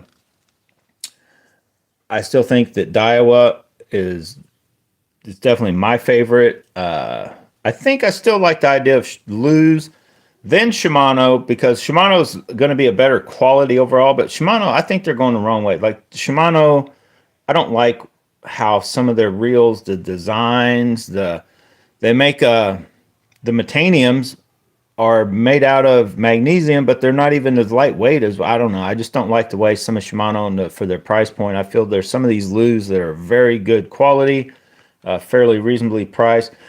Some of them also already come ready to go, like the one I just showed you. I mean, it's a $500 reel, but you can catch it on sale at any given time for $399, sometimes $350, and it already comes with awesome power handle, which is exactly what this one is, but I put it on this reel. But this reel comes with a big, power handle. A lot of you guys know how you are. You like those, big cranking handles. You like your Dodge trucks with your big mirrors, and you like your kayaks. That's just who you are. But anyway, this reel, I think goes real good with the Super Destroyer, because it's kind of got a bigger spool. Super Destroyer is kind of it's a short rod, but it's a fairly stout rod. Excellent for jigs and stuff like that. This rod is horrible for moving baits. I tried it other than spinner baits. But moving baits in general, chatterbaits and anything, I've tried it with like anything with treble hooks. It is a horrible rod for that. It jumps into power so quick. I think that's why I like it for spinnerbaits. I just, for whatever reason, I like to just, and spinnerbait fish typically, I don't know, I just feel like this rod is another one, just like I'll talk about my tequila baccarat. When I give them the power, and if I can feel the weight, a lot of those, majority of those fish, the higher percentage make it in the boat, to where if I throw chatterbait with this, or even those big rattle traps, or, treble hook baits, even with big hooks, you throw it just because you feel the weight, that fish is probably not going to make it home. He's probably not getting in the boat. That's just how this rod is, but you kind of get used to that. So this is a jig that I got to work. It had the orange on it, and I went with just one of these. I went with, I tried some, I'll talk about that too. So like I mentioned, we were catching dinks. I also went with one of these in this is a 275, like the 325. Put one of those on it, and caught some fish, and then all of a sudden, I lost one of the pinchers, right? So okay, I got a few left of the bigger ones. I got a whole pack of the small ones. So I got another big one out, put it on, and I was just talking to Charles about that. I'm like, man, these baits, I'm going to stop buying these baits that you can't like get 3 fish caught with that before you lose one of the pinchers. About that time, I'm like, oh, I had, missed him. come in. Both pinchers were gone off that one. I'm like, I just took it off. I'm like, I'm not buying any more of those either. I'm like, I remember why I stopped buying those baits now. So between the swim-ons, between the rage craws, and between those deals, it's just that summertime deal when those little dinks get fired up when you're fishing in some of them places. Like in the Midwest, soft plastics will get destroyed with longer, weak appendages. But that jig, and I can't remember now exactly which brand that is, but I got to remember, and I'll let you guys know in some other video. But this is a pretty good jig.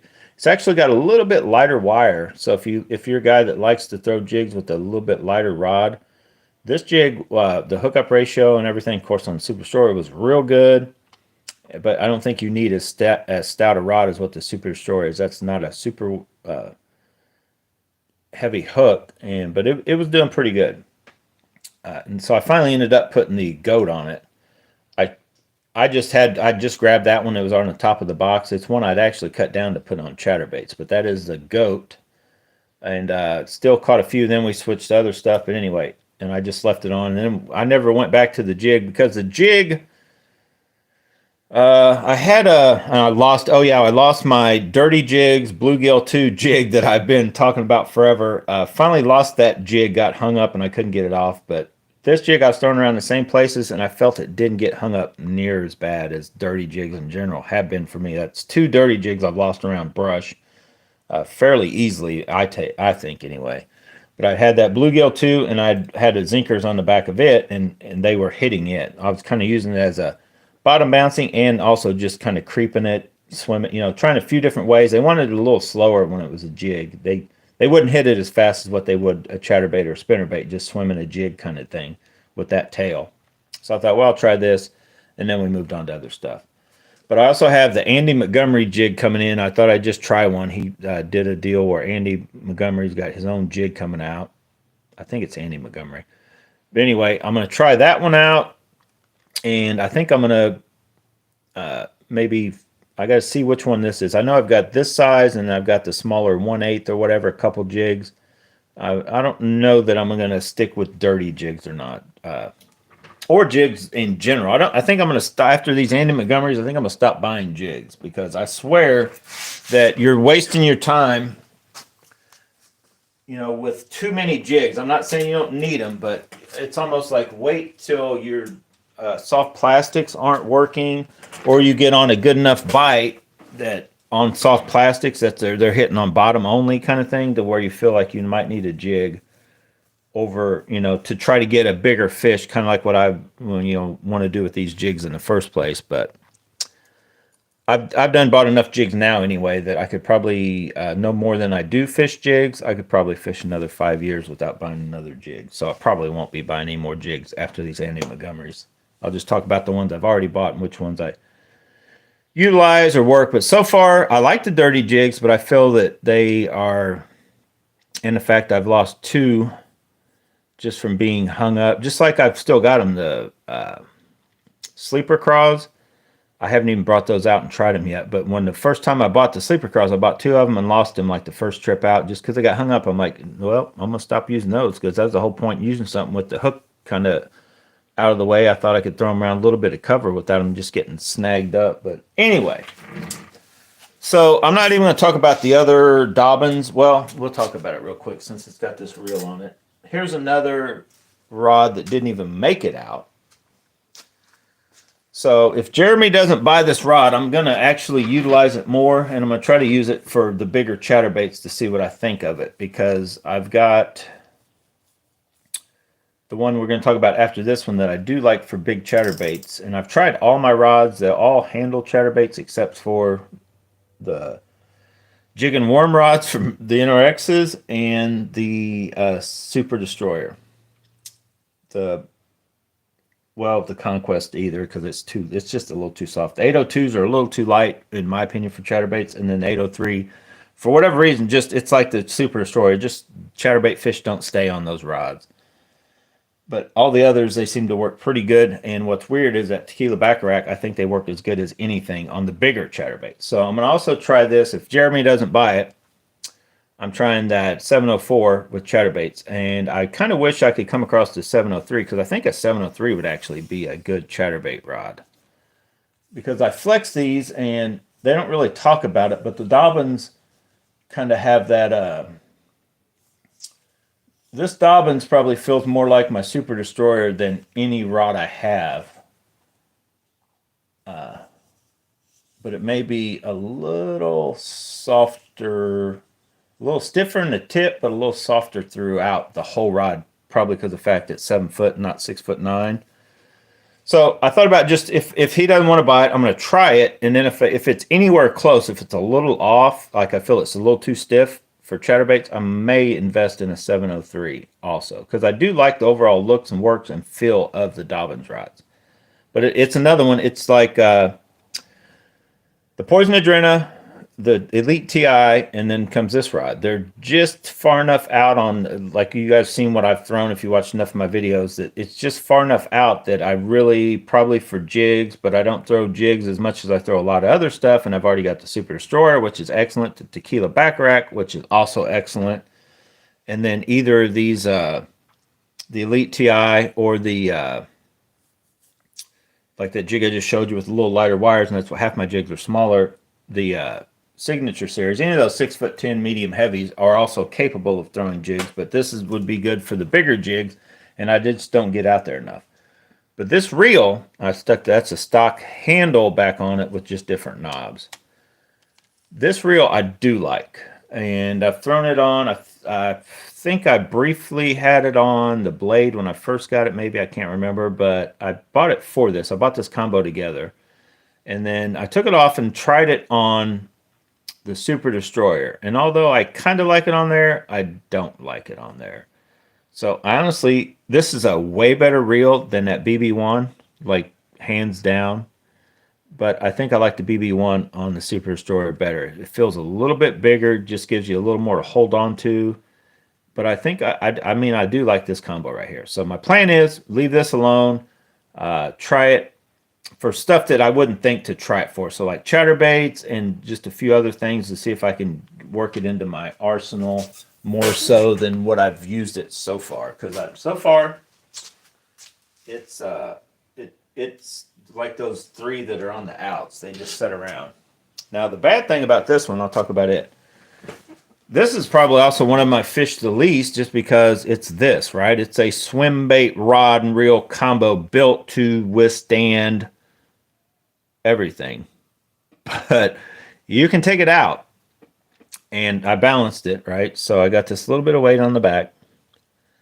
So it made it a little heavier, but it made it, right? It's balanced. So before I even put this finger in, almost with my middle finger, it's just barely tippy. But once I add this finger, which I do, like between those two fingers, it's actually, if I stick that other finger, put much pressure, if anything, it's almost has more weight on the back side.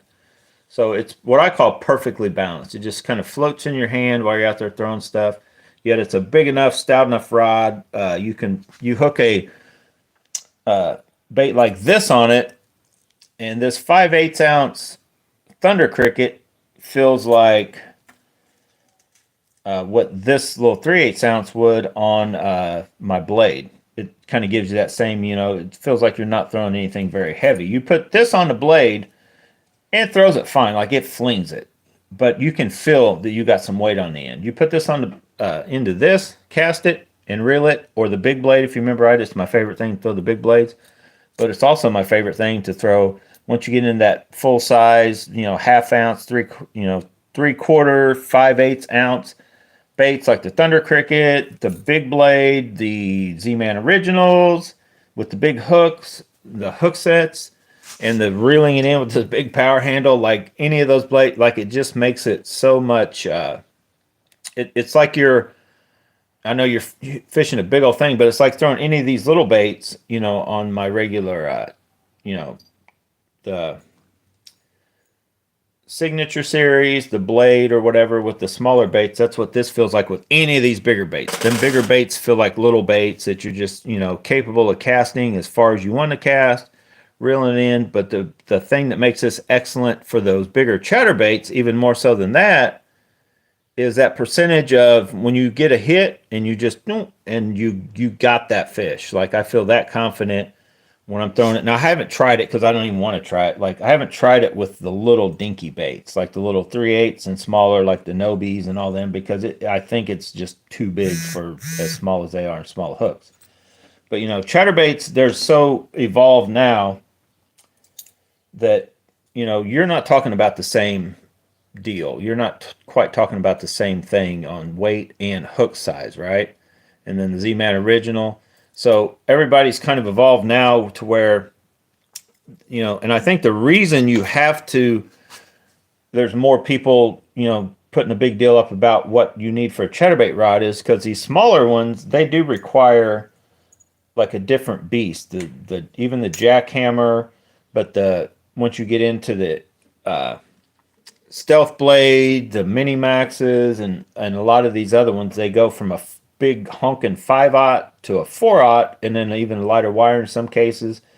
And if you don't know how to set the hook, if you don't want to do a jig hook set, you kind of sweep into it and you kind of feel the weight, and then you give it a hard, like come here, pull it to you kind of thing, not just a and jerk, knee jerk hook set. You're going to lose a lot more chatterbait fish that way than if you just like feel the weight of it and then come here, just yank it to you, kind of yank, side sweeping yank is the best. If you can't, up sweeping, but like try to just sweep, not yank and jerk, right? It's kind of like if you're shooting a gun, don't don't pull the trigger, squeeze the trigger kind of thing. So anyway, this rod just does that. Like it fills with them bigger baits. It's excellent for that. I've thrown the 1/2 ounce, 3/8, all the bigger or 3/4, the bigger jigs and bigger baits. This is just and that's what it's designed for. If you go look on anybody talking about it or whatever, that Tequila Baccarat was made to just, if you're only taking one rod and going somewhere to throw, basically hunting big fish, throwing big baits, that's what this thing is made for.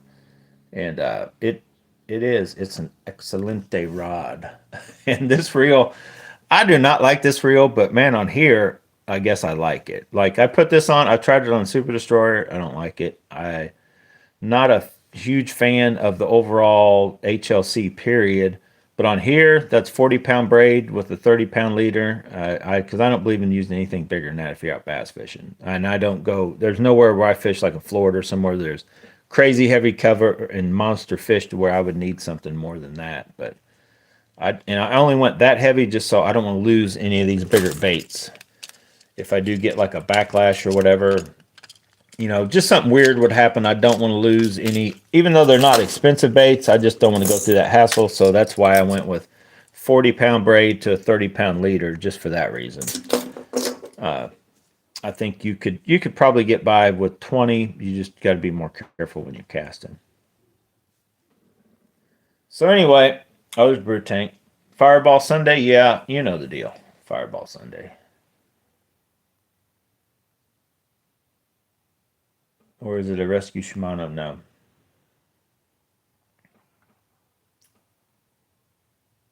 Yeah, Brew Tank's trying to buy this Calcutta Conquest. His longtime members. None of you guys are as old as the originals because those were bonsai guys. I started bass and bonsai. I was doing bass fishing and bonsai trees, and bonsai kicked off and went nuts. My biggest video, you guys. You got to get these numbers up, guys, because my biggest video is a bonsai video and has like 345,000 views. There's not a bass fishing one that comes close to that.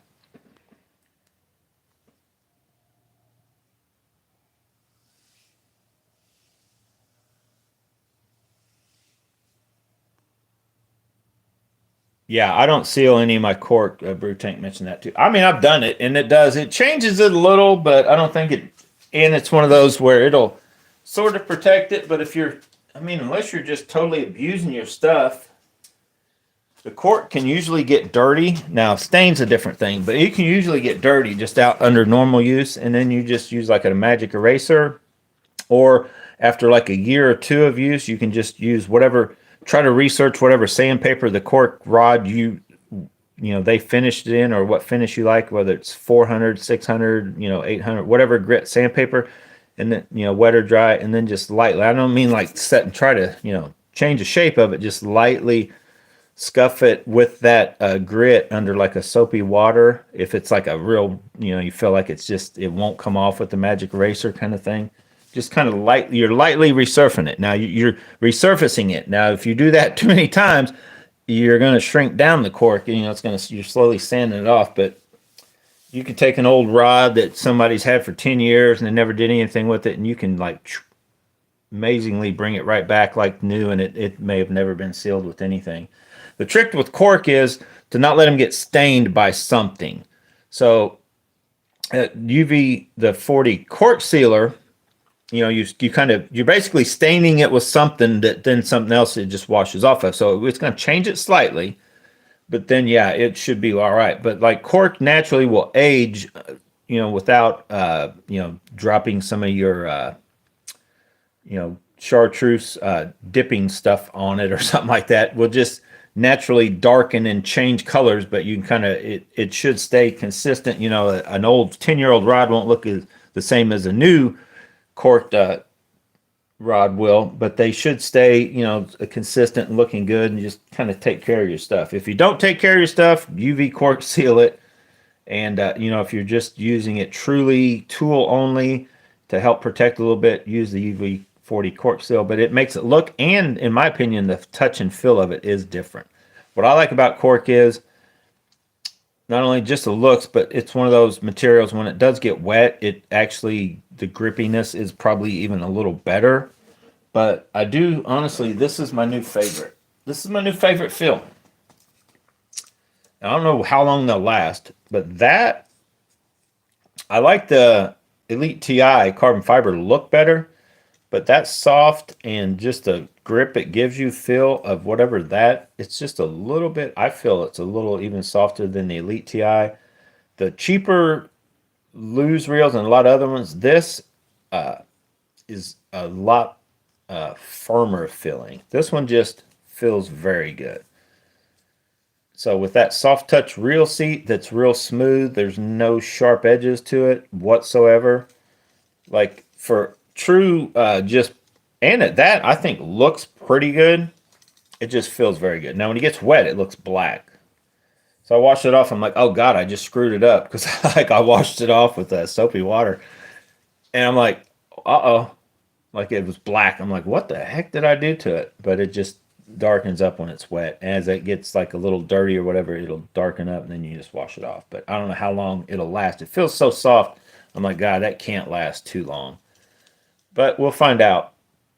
It's also wind grip material. And I guess those are supposed to be fish scales, I would guess. That's what it looks like. I like this. As far as the looks, man, you can't beat these. Like that carbon fiber look to them. And these feel very good. And don't get me wrong, they're very grippy. But for whatever reason, I don't know, this one, I'd almost feel that other one has a little more softness to it. It may just be because it's a smoother feel. This is probably even more grippier than that one. But they both feel very good. I love this wind stuff. At first, when they first come out, I was like, I don't like that stuff. But man, I don't know if it's because I'm just getting older or wiser or both. Maybe not either. I'm definitely getting older, but I just that wind grip is my favorite feel, just because you not only it's a comfort, but you're attached. Like when you're holding on to this, wet or dry, you've got that sucker, right? And it's probably me getting old, my hands getting weaker, but you got it. It's not going anywhere. This though, a lot of people talk different ways about this, and I will tell you, we were fishing in the rain for a brief little period. And I broke this out. This thing does not like to be wet in the rain. It gets, you can still hold on to it because it's going to be a little slippery thing. But yeah, if it's a little light sprinkle and your hands are, you know what I'm talking about. It's not really truly raining, but you're wet enough and it's sprinkly enough that you can't keep your hands dry while you're fishing. It gets a little slippery to it. But it's one of those surfaces, just like a lot of like the Dobbins is like that. When you get a smooth enough surface and you add a little moisture, whether it be your hands or aren't dried out, and it's kind of almost a tacky feel when it's so even in like the summertime, if you think you'd normally be sweaty or whatever, oh, that's probably a problem. That's actually when it's probably at its best, because the minute you start fishing with your spools and you're thumbing it and you're doing whatever, your hands are going to be damp. Like, you know what I mean? You're not going to have dry hands the minute you start fishing. So this thing is actually very good. The only time I've seen was just like a brief little period yesterday morning. I felt it was too wet and it almost had a slippery feel to it. But I don't have a problem with that handle either. I don't like it as well as the wind. And the biggest thing I don't like about it is it's just a little too short. That's the only actual issue I have with any of the P5 stuff. The tequila back rack's actually big enough for me. But this and the blade, I wish Mega Bass, it's just their thing. They've always used like these little, minimalistic type stuff to, no more material than they need kind of thing, which is good here on the reel seat. But for the handle, I wish they would have, I wish they'd make a deal with Wind Grips and start putting them on all the rods. But, come on down all the way, because my favorite are these. That's why I'm debating about getting that 803 GLX. The GLX, I'll be honest, the GLX looks better than these NRXs. That new version of theirs, it looks like the old GL2s that I used to love. But this, I've never liked the looks of this blue, and I try to adapt my reels to it. If you guys remember, I bought blue line and all that kind of stuff. But I've never, and that's one of my favorite colors, but not on a fishing rod. I just something about it. I am actually the guy though that I don't mind these. Once they go to this, I don't mind the recoil guides because I like the idea of them and they do make things lighter. And I've never had an issue with one of them, so that part doesn't bother me. But I do like the new GLX because it has the exact what you call it. So let me show you guys, just so you'll know when you hear me talk about the most comfortable of the form would be like a full, it's not hard. You can go split grip, but give me a full grip when I'm casting. And it's honestly like these, because right where your palm and then right there, it comes out a little bit. That just gives you that comfort and reassurance that you've got a hold of something. That's why I think some reels just feel better while you're palming them and reeling. It's just like once you feel you got a hold of something, because that Steez is one of the reels that's real good at it too. It just, the way I palm like this, and then this reel seat, and then when I cast, just everything feels good. And then of course it is attached to one of the most sensitive blanks on the planet in the short enough length that I like. That's why this at one time was my favorite rod. The reason it's not, because of chatterbaits. But the MBR, if it is good for chatterbaits, I could see it beating out the blade just because of that fact. Just for the fact that, this right here, I like the reel seat, but, when I grab that, and it's no big deal. I mean, I cast it, I use it, all that, but look, like it'll work, but it's like, dude, adding weight here only helps balance. Like, I mean, you can go too far, like with anything else. So being minimalistic up this way, they put a big aluminum deal here and then shorten out your cork. If you're truly worried about being lightweight, you would just want one little deal, right here kind of thing. But I get it. I like, don't get me wrong, I like the bling and all that. But if you're going to go here and look cool, just give me the extended out. That's the only knock you'll probably ever hear me make about the Mega Bass, because these are excellent rods, but I don't know. I guess all the Japanese guys got little bitty old hands. I don't know. That's a rumor. No, I'm just playing. But yeah, I like everything about it, other than I just wish it had a little more to grab right there, because once you do this, then you're fine. Then you don't even pay attention to what you spend the majority of your time doing. But if you're like me and a lot of anger, you're going to cast a lot. So when you're casting, whether you switch hands or not, now some of you maybe fish whatever and just start out like this and cast and reel with the same hand, and maybe that's what that's for. But honestly, it's almost too short for that. And there's no way I could cast like this without changing. So I cast with the trigger finger on the trigger, cast, switch, transition, nice and smooth. Let's see how to fix that. Oh my God, that looks horrible, like a flat tire. Oh my God, get out of there. That thing took a beating. I'll have it fixed up. Don't worry about it. It'll either be fixed or have a whole nother set of knobs on it. But this right here will definitely not become my favorite reel, but what I give 130 for it, then 140 or whatever it was with all the shipping, or not shipping, but taxes and all that. Like, you should not have to pay tax on a used reel that you bought from another individual. It's ridiculous. But anyway, stay tuned. I definitely like this. I guess I never even talked about it, but the BB1, I think that's a little like a soft touch button there. I do like that. I do. I don't go crazy like the real test. I'm not as like psychotic as he is. I'm just joking, but worry about wiggle and all that. But I do like thumb bars that feel good and are set at the right. If they get too low or too rounded, like you feel like you can slip off of them, I do not like that. Once your thumb's always going to be wet to a certain extent. So anyway, overall, the loose reels I do like. Are they like Daiwas? No. Am I going to try to track down more pink stuff after yesterday? I can't tell you guys to go buy, like, oh, stock up on everything pink you can find. But I can tell you right now, you need to go track down these or pink TRDs and get back in there. Because if you're a tournament fisherman, especially, me and Charles, we're kind of we're not a different breed. But you know what I'm saying? Those are two different links. Somebody got cheated. But I will find something that works, and I will not use it to be trying other stuff, because I'm not out there just to catch as many fish as I can, just to catch I'm out there for the fun of fishing in general. I'm not a tournament fisherman. I am trying to track down, like, where's the big one at? Like, what can I catch a big fish on? But I'll try that. And if I fish something for a while and I don't get bit, I stop fishing that something. I'm not one to go out and tie bait on, even if it's for I may do it for an hour here and there, but I'm not one to just go tie bait on and just let's see what I can catch with this for the whole period, the session, the day, or none of that. I don't do that. I don't recommend you guys to do that either. That you're starting out and they'll tell you like tie a jig on, just go out and fish the jig.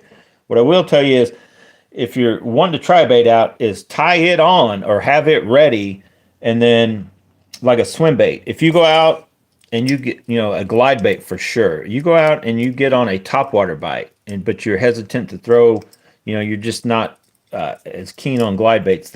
And try to throw, right? So they're hitting topwater or there's just a bite going on. Get whatever bait you're not real good at, break it out, try it then. But yeah, if you just are wanting to catch fish, then soft plastic, it's hard to beat soft plastics. And even in a swim bait, swim baiting, I think glide baits are the funnest way to catch them, but I would say another bait, I didn't buy any more because I lost my mag draft, and a mag draft that gets hit. I've got some spark shads, they get hit. Well, I got the 5-inch spark shads, and honestly, I feel those are probably just, you may not catch as giant a bass if you're where giants are as fast as the guy using a mag draft, but if you use a 5-inch spark shad rigged up on like a big enough version of like this for the 5-inch spark shad, or just on some sort of head or whatever, they will pull in, I think would pull in a pretty big bite also. But those swim baits, typically soft bodied stuff, tends to just, in my opinion, get bit quicker, except for when that bite's going and topwater's working, and that's when I would go. So before we're out, Brew Tank was asking about this. I don't know, Brew Tank. You tell me, Eugene. I'm gonna try to get a deal with you and Eugene. Here's the problem, though. I don't really want to have to ship a rod, Eugene. Now, Brew Tank, I ship a reel. I've done that several times. Rods, I think I've only ever shipped 1 or 2 rods. I usually just sell them locally and then buy them and then hope they make it not broke. But that reel, now remember, that spool, and I'm selling it with, it's got the stock spool, and that's the spool that was $50. That handle assembly, I don't even know what it costs now. It was like hard to get it for $30. And I put these knobs on, which are another $5 each, something like that. So 30, 40, $50 spool. I was going to sell you this whole thing with the stock handle, what, for 200? So added that is another $30. That's a gold nut. I ordered that. You'd have to let me know too if you like it with the gold or the silver. I got either one. I could put the silver one back on if you don't want the gold. And I do have the box for this. I think I've got the stock spool and the box, and the stock handle would come with it because I don't have the use for the stock handle, even if you got it with this handle. So, I don't know. If you got the dark sleeper, I would definitely be willing some kind of dark sleeper deal. I don't know. We'd have to work out to finagle the differences, because I believe the average not the dark sleeper. I think when you come across deals on Megabass P5s are like anywhere from 3 to 350 on the P5s, because you can get them. Sometimes you can get them for $3.99. Like I think they're ones that use it, the hookup tackle, and then they just sell them after they've used them once or whatever. But I think the Superstore I picked up for $350 here locally, and it looked like brand new. And I do, yeah, I got the box for this, and it came with this. I think I got the rod sleeve thing with it. I think I bought the Tequila Baccarat new and the blade, and I'm glad. I'm no complaint about the, what was it, $500 or whatever. But anyway, if you got the Dark Sleeper Brew Tank, let me know, message me or whatever. Try to work out some kind of deal.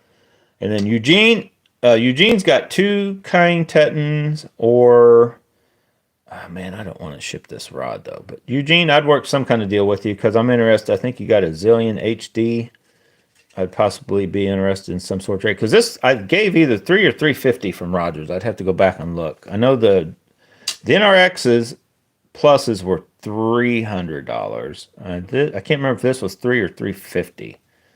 But I mean, if I can't get basically my money back out of it, I just will keep it, because it does look, work, and function that good. But I will put probably this right back on it. If I don't buy the GLX, I'll just put this back on it instead of that. But honestly, this is a more all around. This is better for like little lightweight stuff. That little, because it will fling these. Like you take that bait, which is I can actually throw that on any of my other lightweight reels. Like honestly, the Custom Pro Lose will throw this. All of my shallow spools will throw that. I can probably even throw, well, I can even throw that with the Zillion, and probably the Tatula. That little 275 with that, I think that's 1/8 ounce maybe, with the 2/0 hook. Will fling that bait as far as you need to cast it. And I won't cast it as far as this will, but it'll fishable casting distance with the gears come up now so good nowadays. Most reels nowadays, wasn't that many years ago, like you're not going to throw that with the bait caster with any distance and have any good. So anyway, guys, I'm gonna get out of here. But Eugene Brew Tank messaged me. Let's get some deals going. I got to get my tackle boxes rigged up today. Yeah. So anyway, guys, thanks for watching. Check out your pink stuff. I recommend at least getting the, if you can come across these Zinkers, getting the bubblegum pink TRDs. And you can also rig them. I've got the heads coming. Stay tuned for that. I've got the bullets coming to try on just soft plastics in general. See which ones I can utilize them for, because I got the bigger and the smaller one coming. But just a regular shaky head type deal that these will fit on better. They fit on ones better that don't have the screw lock. The screw thing, they claim you can heat, like just get that hot with like a lighter and then screw this on it, but I've never had good luck putting any kind of Lastec on a screw lock. I like the ones with a little bit of lead. You push them up and over that, or with like the little wire bent around. They pop on and they usually stay pretty good. But yeah, pink TRDs, pink Zinkers if you can get them. Probably some pink Chatterbaits from AliExpress. Try to look for more of the bubble gummy color instead of the, what you call it. Now, if you can come across these worms anywhere, you let me know. You buy packs, and then I'll buy them back from you, because these finesse worms are also not made anymore, and I got a few packs is all. And I don't even throw these. And I honestly, these are in. I got a pack of these in my regular bag, but I didn't even go that far as to getting those out to try them, because I think it was more so the lighter one. And they do still make these in this color, so you might want to get a pack of these finesse worms in that color. I'm gonna order. I got them in. They're one of the things I've listed that are in my cart that I probably need to buy, and then track down these just to use as TRDs or as zinkers or on the back of my chatterbaits. So anyway, guys, thanks for watching. Any questions, drop them in the comments below after this video makes it to the actual YouTube and isn't just a live stream. And I'll let you know, probably try to do an update video tomorrow. If I think about it, I'm going to try to get out here and even if I have to just make a video, and you'll see at some point later. What I wanted to do is take every one of my boxes and lay them out, and just to see how spread out, and take a picture of that just so I'd have it for my future reference. Like, you remember that time I had all these baits and I only ever handed, just like right now. Like, you look at this.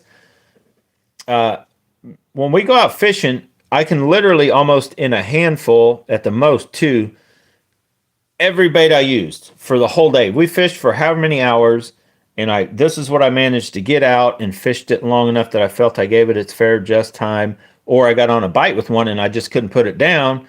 And we have all these tackle and all these boxes, but on any given day, you know, you only use, and I've seen guys, which we talked about too. I went out with a, well, let me get it since I brought it up.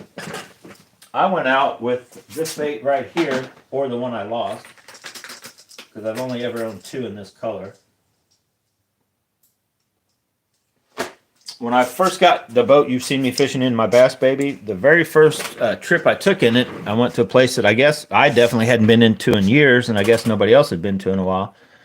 And I took this Pop Max, and my plan was to go there just kind of like me and Charles was playing yesterday. I was like, well, let's go. Should be, you know, topwater should be working in the mornings. And, you know, there was a rain coming that day. But the day I went, it was going to be a nice day. But I was like, I'm going to go early enough to get them on topwater first, and then I'll switch to other stuff. I started throwing this bait. And at that time, I want to say I had my 2 tackle boxes that I have now, but that's all I had. I didn't have anything else. And they were only maybe half full. But I had several baits. I threw that. And I threw that, and I kept throwing this, and I kept throwing it, because every 2 to 5 casts, something would hit that. Like, literally, every 2 to 5 casts, or I'd be like, okay, I'm going to move up here. So I'd go up a little bit, whatever. I'm like, oh, I'm going to cast to this. Every 2 to 5 casts, I caught a bass. And it went the whole day. I think I fished, it was either 6 hours, it maybe wasn't an 8-hour day, but I fished until I was basically I was done. I want to say it was like, I went early, it was like 5-something a.m., and I think I fished to somewhere around 2. And it was a hot summertime day, and I'm like, man, I'm done. I'm worn out. And every fish that I caught that day, and it was well over 100 fish, was on this one bait. That was before I did the whole videos and all that. But I'm like, that bait just destroyed them. Now, I only caught a couple, you know, good, nice bass, couple 2-pounders, couple, you know, probably maybe 20 to 30 fish that were actually, you know, nice quality fish. But the little ones, the bigger one, like everything was hitting that. I was also catching the little bluegill. In this place, they're a hybrid bluegill. They were hitting it like it was just on. It hit the water, and it was probably any bait. It maybe didn't even need to be. It's just probably just a popper. It could have been even, because I didn't try anything else.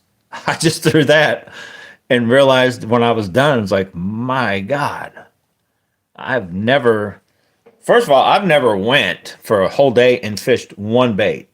I still used snaps back then, so like it was snapped on, but I never unsnapped it. I never tried anything else. I just fished with that, got done, and I honestly felt like something was wrong. Like, I just feel, you know, almost like robbed of the fact I didn't get to use all these other baits I had and only fished with that one. But I was like, well, I guess that's just how it is when the bite's that good on, you get that one bait. And I just happened upon the one bait that was good enough, magical enough that it was on all day.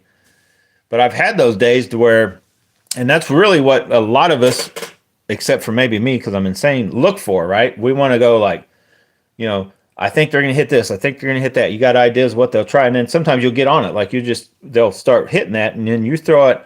And maybe it's only every 5 minutes. Maybe it's only every 10 minutes. Maybe it's every 2 casts, 5 casts. But you're throwing a bait, that every, 20 minutes, something pretty big hits it. And then you just never put it down kind of thing.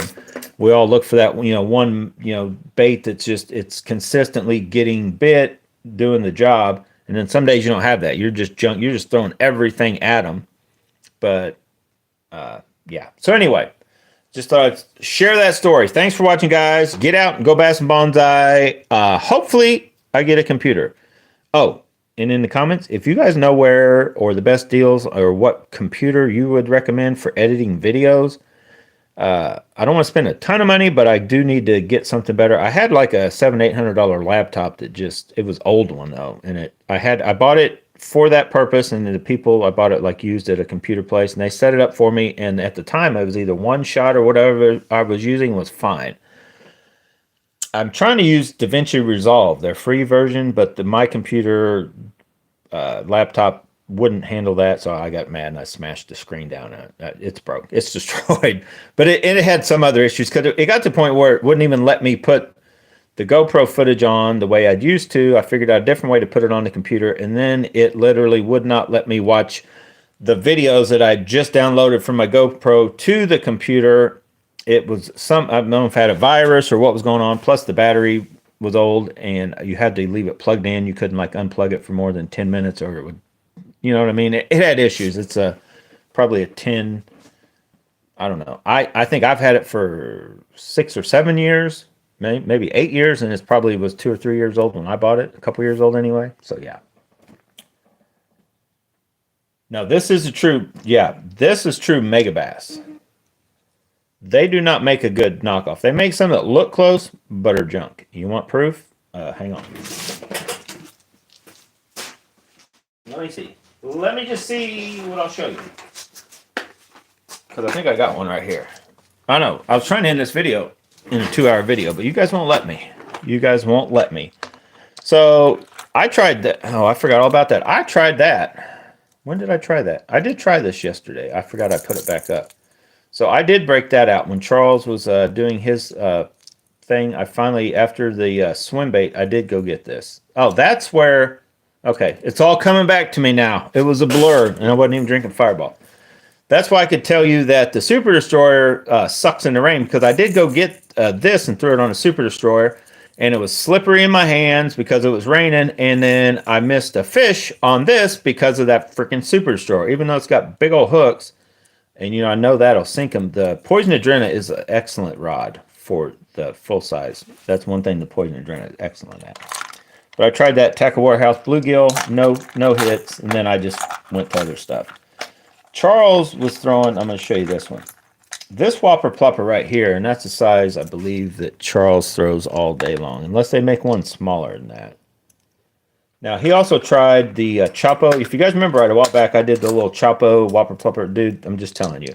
If you like your Chapos, like them all you want. Here's the best, the original. I like them better.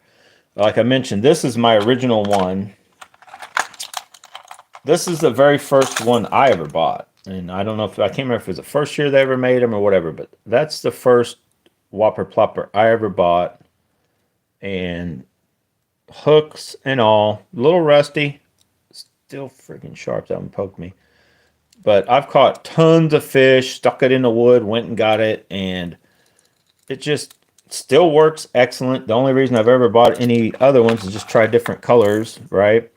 And I've had a few others that I think I've gotten rid of. But I don't think I've ever lost a big Whopper Plopper. So I bought the big one, and then for a while... Uh-oh. Now, these are all fairly new. I just went and bought these because Charles was tearing me up on this color. Charles was catching... That's what he was catching on yesterday morning, that like perch color. I bought this little dude. I don't honestly even recommend that little dude. I mean, it'll work and all that, but I think there's other baits for a little topwater, finesse action. The Whopper Plopper is meant to be this big disturbing thing, and I don't recommend this one. I just bought one. That's the first Whopper Plopper bait that ever came out. I doubt if they would have became like what they are now. I think it's that little... Whoa! A little longer length, just something about it. Like these are the ones that for full size, what I call full size, and then this size right here is probably the most common because you can throw it on anything pretty much, and the hooks are a little smaller. The Whopper Plopper itself, the big one, those hooks are at first, very first one, this one I remember being like, Jesus, those hooks are way too big for bass, for treble hooks. But they do work. But anyway, Charles was turning up on that. I bought those. These are, I'm not a huge fan of. I just did get them in that perch color just to cover my bases on topwater stuff. And I bought this one Chopo to try. And I mean, it works. And Charles he had the black Chopo along with the perch one. He was tearing them up on. He tried the black one. It just didn't, it probably necessarily wasn't because it was a Chopo, the fact it was black and they weren't hitting it as well. And that's what I was telling Charles. I never have as much luck on black, in my opinion. A lot of guys like black, especially early morning, sun going down at night.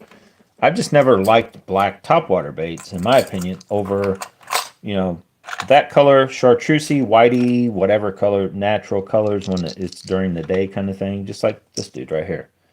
Kind of a whitish belly, little orange. There's a little bit of every color in there. I like that color. This little dude also, that ghosty kind of thing, can at times, this one's kind of faded to where now that's like your old iPhone stuff, cases. This is actually supposed to be clear, I think. But that little bait still works. I think, so this color is not bad either, but I originally started out, I bought that one in the same color, the small one. Now that is not the 90. So this is the size Charles. What size is that? Okay, so the 110. All right, so that's right. 130, right? 110, 90, or 70. No, wait. 90. Then if they fool you, that's the 70 because they go the length, but it's a lot bigger of a bait. That's how the Whopper Ploppers go. So anyway, Charles is on this smaller one. Charles loves these. I don't know why. Why don't I have that size in a perch? I don't even know. I think that is that even a Whopper Plopper? I think that's just a knockoff. I think this is a knockoff. So I think I ordered this size here just so I'd have a little bit smaller in that perchy because I'm not a fan as much as Charles is. Charles likes this, the 90, I believe that is. Charles loves that one. I like, I think that one, it's close. And I just like the idea of that. But I honestly, I start with the big. I'm throwing the big Whopper Plopper. And if they won't hit it, buzzbaits, big Whopper Ploppers, and then I consider this like finesse topwater, those little dudes. And they work. You'll whack them. But then, here's a frog I was talking about. I like this frog. And then I need to get the white-bellied one. Because this one, when I bought it, I was going off Matt Allen's suggestion on yellow bellies. But I tried the Z-Man frog. And I love the way this thing walks and works, and it seems like it's good. And so far, the hookup ratio I like too, because even though it looks like it's just got that. Well, that one's a little tipped out a little bit. It gets through cover good, but then it collapses. I think more on the kind of either way, but it collapses pretty quick to where the hookup ratio, and it's kind of like the Booyah Pop and Pad Crasher. See how it goes down. Some of them frogs like come out, and I feel like this is already given it to where the fish's stuff, it's already on a downward motion, so it's easier to get that hook up. But there's my favorite of all time, Booyah Popping Pad Crasher. I still got one of those. I think I cut the legs a little too short on all these frogs. But I think I'm going to get one more of these. I like the full size one. I had or did have the smaller one, but I think I like the bigger Z-Man one. I need to get one with the white belly. But yeah, I just got a few of these frogs. I quit throwing frogs or even trying to throw frogs as much as I used to. I used to also be big on let's try to tie a frog on, right, and go frog fishing. But I feel around me, my waters, there's never really a true frog bite going on. But there are times as you're going along in any normal fishing to where you'll just see a spot. Like you can't throw like even trying to throw a jig or something, it's just too gunky. You throw something down there, you're only probably going to spook whatever's in that little niche area out. That's when I like the idea of give me that frog, throw it over there. And I'll try it here and there. And trust me, if somebody says they're on a frog bite, I'm like, here, come get me. I got a frog. Let's go frog fishing. So this bait, as Brew Tank was talking about, this is a knockoff. This is a real thing. And this, I believe this is a real thing. Is this a knockoff too? This may be a knockoff too. Let me look. Okay, so this, wait a minute. Hang on. I can't remember. I know this is a knockoff. I could have swore. Now this one you can't hardly tell, but you could almost see where it had the Yuki Ito and all that stuff on it. That's the real deal. This one is 100% a knockoff. But I think this one's real. Okay, it is. It's hard to see, but it's still a little bit of it there, Yuki Ito. But, and I mean, they're not horrible, but they don't quite have the same, they just don't have this, there's something about them. The way, first of all, this one, I think it's supposed to make a noise, but there's just no little bit of a knock in there. I know they're sort of expensive, but for the price, I think you're better off to just get the real thing. But honestly, I don't recommend a white one. I recommend a more, they got like a bass pattern, a perch pattern, or this pattern. That's what I recommend over the white. Oh yeah, let's just go through it. You guys got it. You guys started this mess. Here's another one. So I've only got a few, like 3 or 4 of them, because honestly, you don't need that many of the full size, right? Full size whopper plopper. Full size. Ew. Full size Pop Max. I've got this color. It's got just rusty from just sitting around. This one has not even been used near as much as what this guy has. You can tell by looking at him, because I go here first and then to go there if I need to, and I really never need to go there. Or I downsize. So I'll just leave those out for now, because they really don't have their own home yet, so to speak.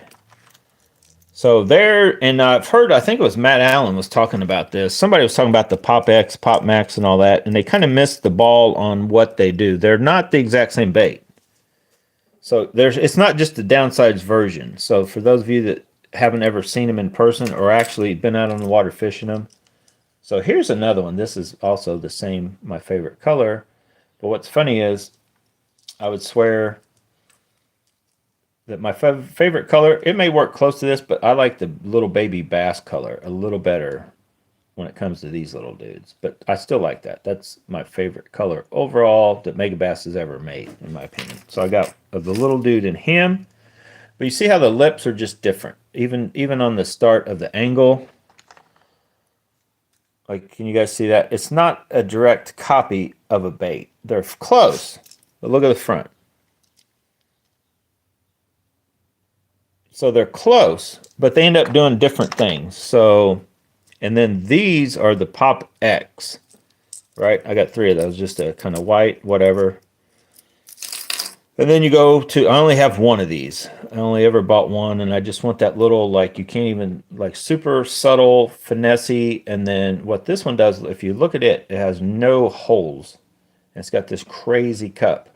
Now, what this dude is excellent at doing is being this little of a bait and creating this crazy blurping, popping sound, and then just sitting there and looking like this little thing. So it will draw, it has the drawing power just on the blurp, you just would have to go the chugging type deal, and then just sits there over all these other ones. It still kind of walks, but it's definitely not my first pick at like a walking, popping one, but it's just got its own little deal. The downside is, I don't know if it works any better than once you get to these little dudes. So let's just talk about these. Now this one I'm going to leave out, because that one, although it kind of works, I've caught a few fish. That's like the Jackal knockoff, whatever deal. It's a knockoff one. I'm not, it'll catch fish. Any of these you put anything that floats with a hook on it, shake it and wobble around, some fish will hit it at some point in time, trust me. But so this bait, although I do like it, and for the price, what, $17.99 or whatever, I think you're better off to just go with something like these little, knockoffs or whatever. You can get them all over AliExpress, eBay, probably Amazon. Because once you get to a little bitty popping thing, like I talked about, I mean, fly fishing guys doing it. You just get a little chunk of foam, put a hook on it, shape it with a little cup, and like bloop, bloop, plop it.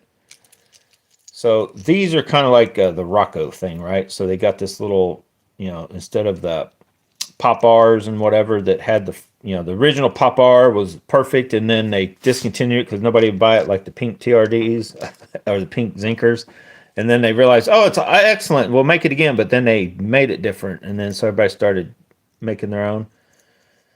So I've heard Rick Clun talk about this forever, and I can't get it every bait to do it, and not this bait, but this bait. When I first got it, and it's even in the video. I didn't realize what it was doing, but you can go watch the video. And I wasn't doing it exactly like the way Rick Clun's talking about. But this bait will do this weird thing that I haven't had any of my other poppers do. And I couldn't like do it all the time. And then I stopped talking about this bait in this color because you can't get it anymore on AliExpress. I think you can still find the bait. And the bait is capable. You find one with that cup like that. So it has this little lip all the way around. See that lip? So the lip, the cup, goes all the way around, but it's that little crazy way it's got the upper bite type thing, almost flat on the bottom. This thing has that sort of magical capabilities, in my opinion. And it's an AliExpress knockoff, and I think they're still on there probably. But I still have these, and as you can see, I've got enough top water, and I don't really throw top water as near as much as I used to. I used to be a fanatic, like, top water, running into the dirt, literally, top water into the dirt, trying it so much because it's so awesome that hit, the explosion on top water. And all it really took me was, like, one time I went fishing, and now I'll try top water, but unless I start catching big bass on top water, I real quick transition usually to something. That's why I recommend these. That's when you would think about throwing. If you're going to throw like a glide bait, you still want to hit them kind of on the surface where you can kind of see them. Because a lot of times when a topwater bite kicks in and is excellent, but if they're little dink, like if they're what you feel is a smaller class of what you should be catching at that body of water, whatever. I started, whether it be chatterbaits or whether it be worms, or whatever. I believe underneath sometimes there's a giant bass bite going on. The bite's going, and I don't know if it's whether the big ones are just waiting for the little ones to attack so much stuff it chases it to them, or just knocks and it falls to them or whatever. But I'll start out top water and usually transfer pretty quick to a chatterbait or just something below the surface kind of thing. The topwater bite has to be very excellent quality fish for me to stay on it, is basically what I'm saying. I'll go real quick away from the whopper ploppers. That's why I start with the big whopper plopper. Like if I start getting good quality fish hitting a big whopper plopper or hitting that big pop max when I'm throwing it in little pockets here and there, is good. But if not, I may throw it in spots just like I do the frog. I may say, let me try this spot. But I'll go away pretty quick from a true topwater. And then just like the walking baits, I've talked about, I got a few in my swim bait box, the longer like shower blows knockoffs. Like unless something like that's there, I believe that just under the surface or shallower running crankbaits or something, there may be a bigger bite. So I usually jump to something like that, and which is usually true. If they will hit a buzzbait, most time they'll hit a chatterbait running just down below it. So although you're going to miss that topwater explosion, you can probably still, those fish are still catchable, in other words. To where I feel if you're just up there, just having fun on topwater, for those explosions, unless they're a good quality bass, I feel that you might be missing a bigger fish by just up there playing with those dinks.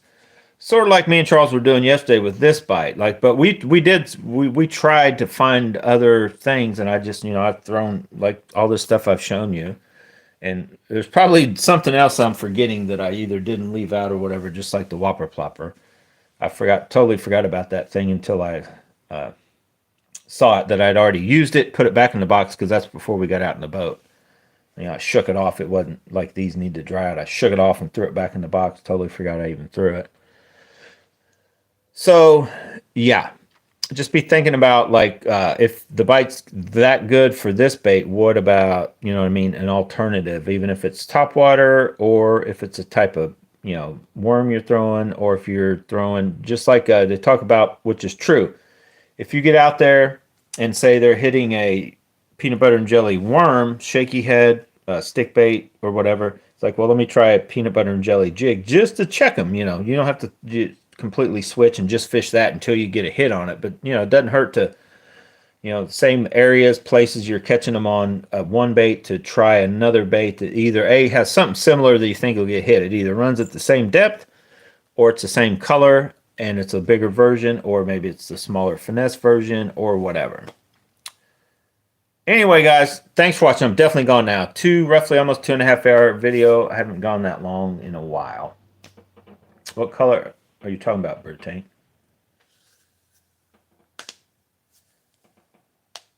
The oh, my favorite color.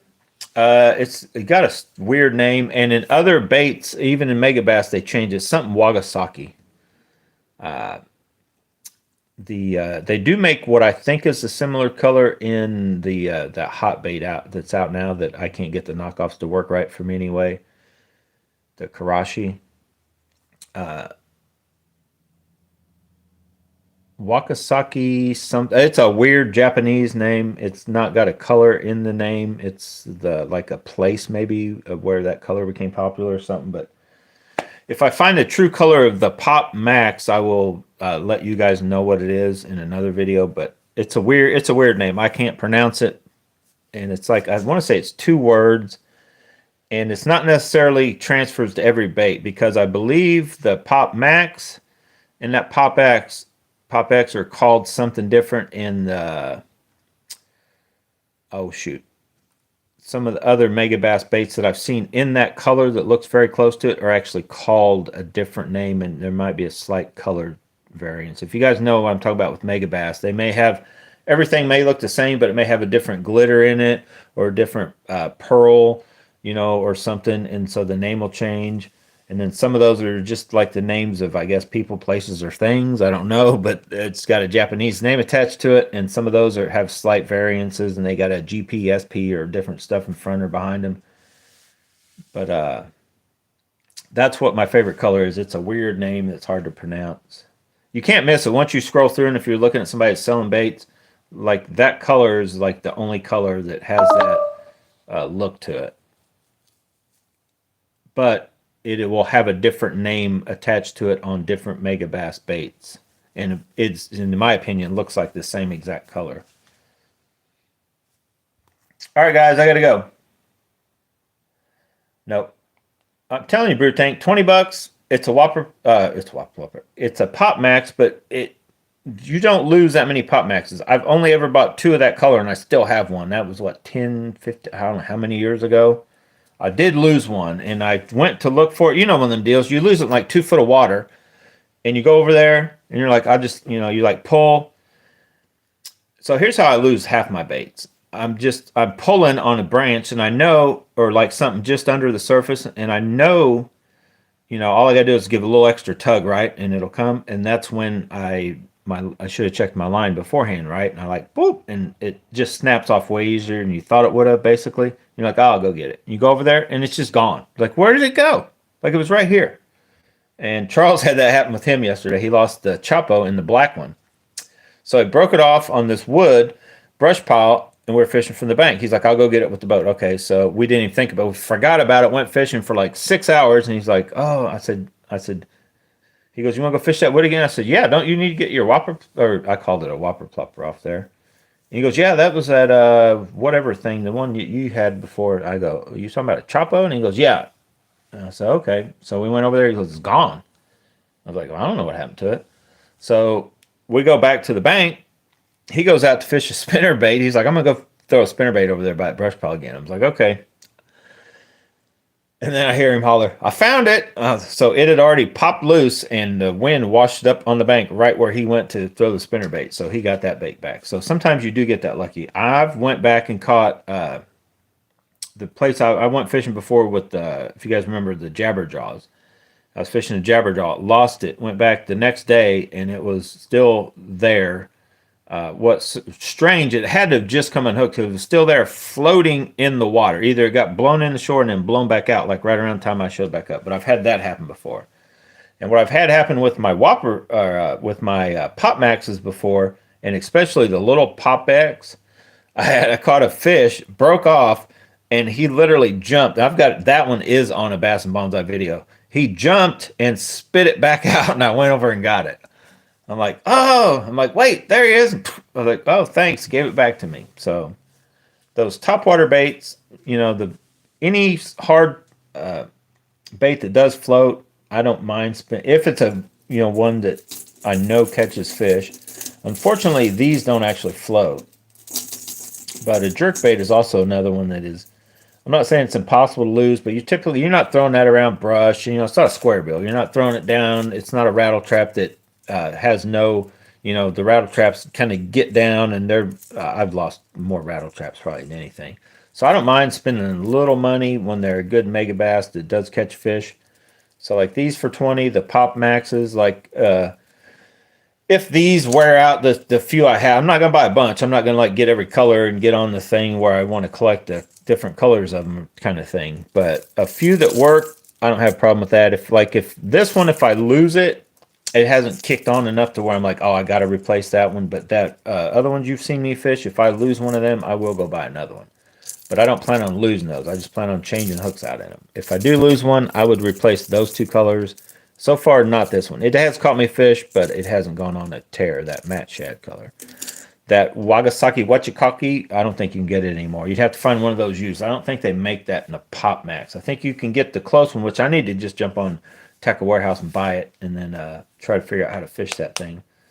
Because that is a good color. It will get bit. All right, guys, got to go for sure. For real. We're gone this time. 2 hours and 31 minutes. Thank you guys for watching. If you haven't subscribed, hit the little clickety liketies, the subscribees, and all that. And I'm going to finish this little bit of fireball here. And I've got 5 tackle boxes to fit into one tackle box. You guys ever done that? I'm not going to try to fit them all in one. I'm going to try to turn it into a day box. So it's a day tackle box. I will have it ready to go fishing or whatever, and then replenish it with my other tackle boxes. So I'm not going to have a tackle box wall. So in case of emergency, and you guys know what I'm talking about, you preppers know what I'm talking about. If it's time to go and I need my go bag, I've got all my go bags. I could grab all my tackle, it's in a bag, load it up, go fishing, right? Somebody calls me, Charles calls and says 5-pounders are hitting on hot pink. Get down here now. I'm just grabbing those and running. I'm not taking nothing else. But no, seriously, I could load up all my tackle and go down there. I kind of like the idea of that rather than having a wall and then pulling stuff off the pegboard kind of deal. I know that would look better, but I like it all boxed up and ready to go. My ice melted. So anyway, as I finish my first fireball of the Sunday afternoon, I guess I'm going to have to say goodbye. I know. You guys don't want me to go. You want to sit and hear about the fact that you need to own 4 pair of little scissors. 2 of them need to be serrated and 2 of them don't. But I can't keep talking about that. Oh, I was actually just joking around, but I am going to talk about this. I can't make myself, I'm still trying to make myself like red-eye shads, and I can't. They do work. I have caught fish on them, but I still like the booyahs better, and I think I like the 6 cents better than red-eye shads. But I've got my red-eye shad rod that I didn't even take out because I took, if you guys remember right, the Zillion and that Steez reel stayed behind and this rod stayed behind just because I already have taken all the rods I just showed you on this last trip, and I need to narrow it down from there to which ones I take and how often I take them, because I'm at that point now, way overboard with the tackle and any more rods than you would need. But I did kind of miss this yesterday. I'm like, man, I wish I had that bigger rod for the square bills, but mainly for the red-eye shads, because I was wanting to throw rattle traps a little more than we did, but we got away from it. So at some point, I'm going to go down there with that rod, the Poison Adrena, and for sure, probably even, no, the Dobbins would not be good for rattle traps, even the big ones. But I think the Elite TI, the Signature Series, and the Poison Adrenaline and that rod I just showed you, I need to get down on a, throwing for rattle traps. Definitely once that winter bite kicks in, you guys know what I'm talking about, where you set and kind of basically yo-yo or jerk the rattle traps off the bottom in that cold water. So yeah, I got to go for sure this time, guys. See you later. Thanks for watching. Get out and go bass and bonsai, but whatever you do, make sure you have fun doing it, and I'll see you later.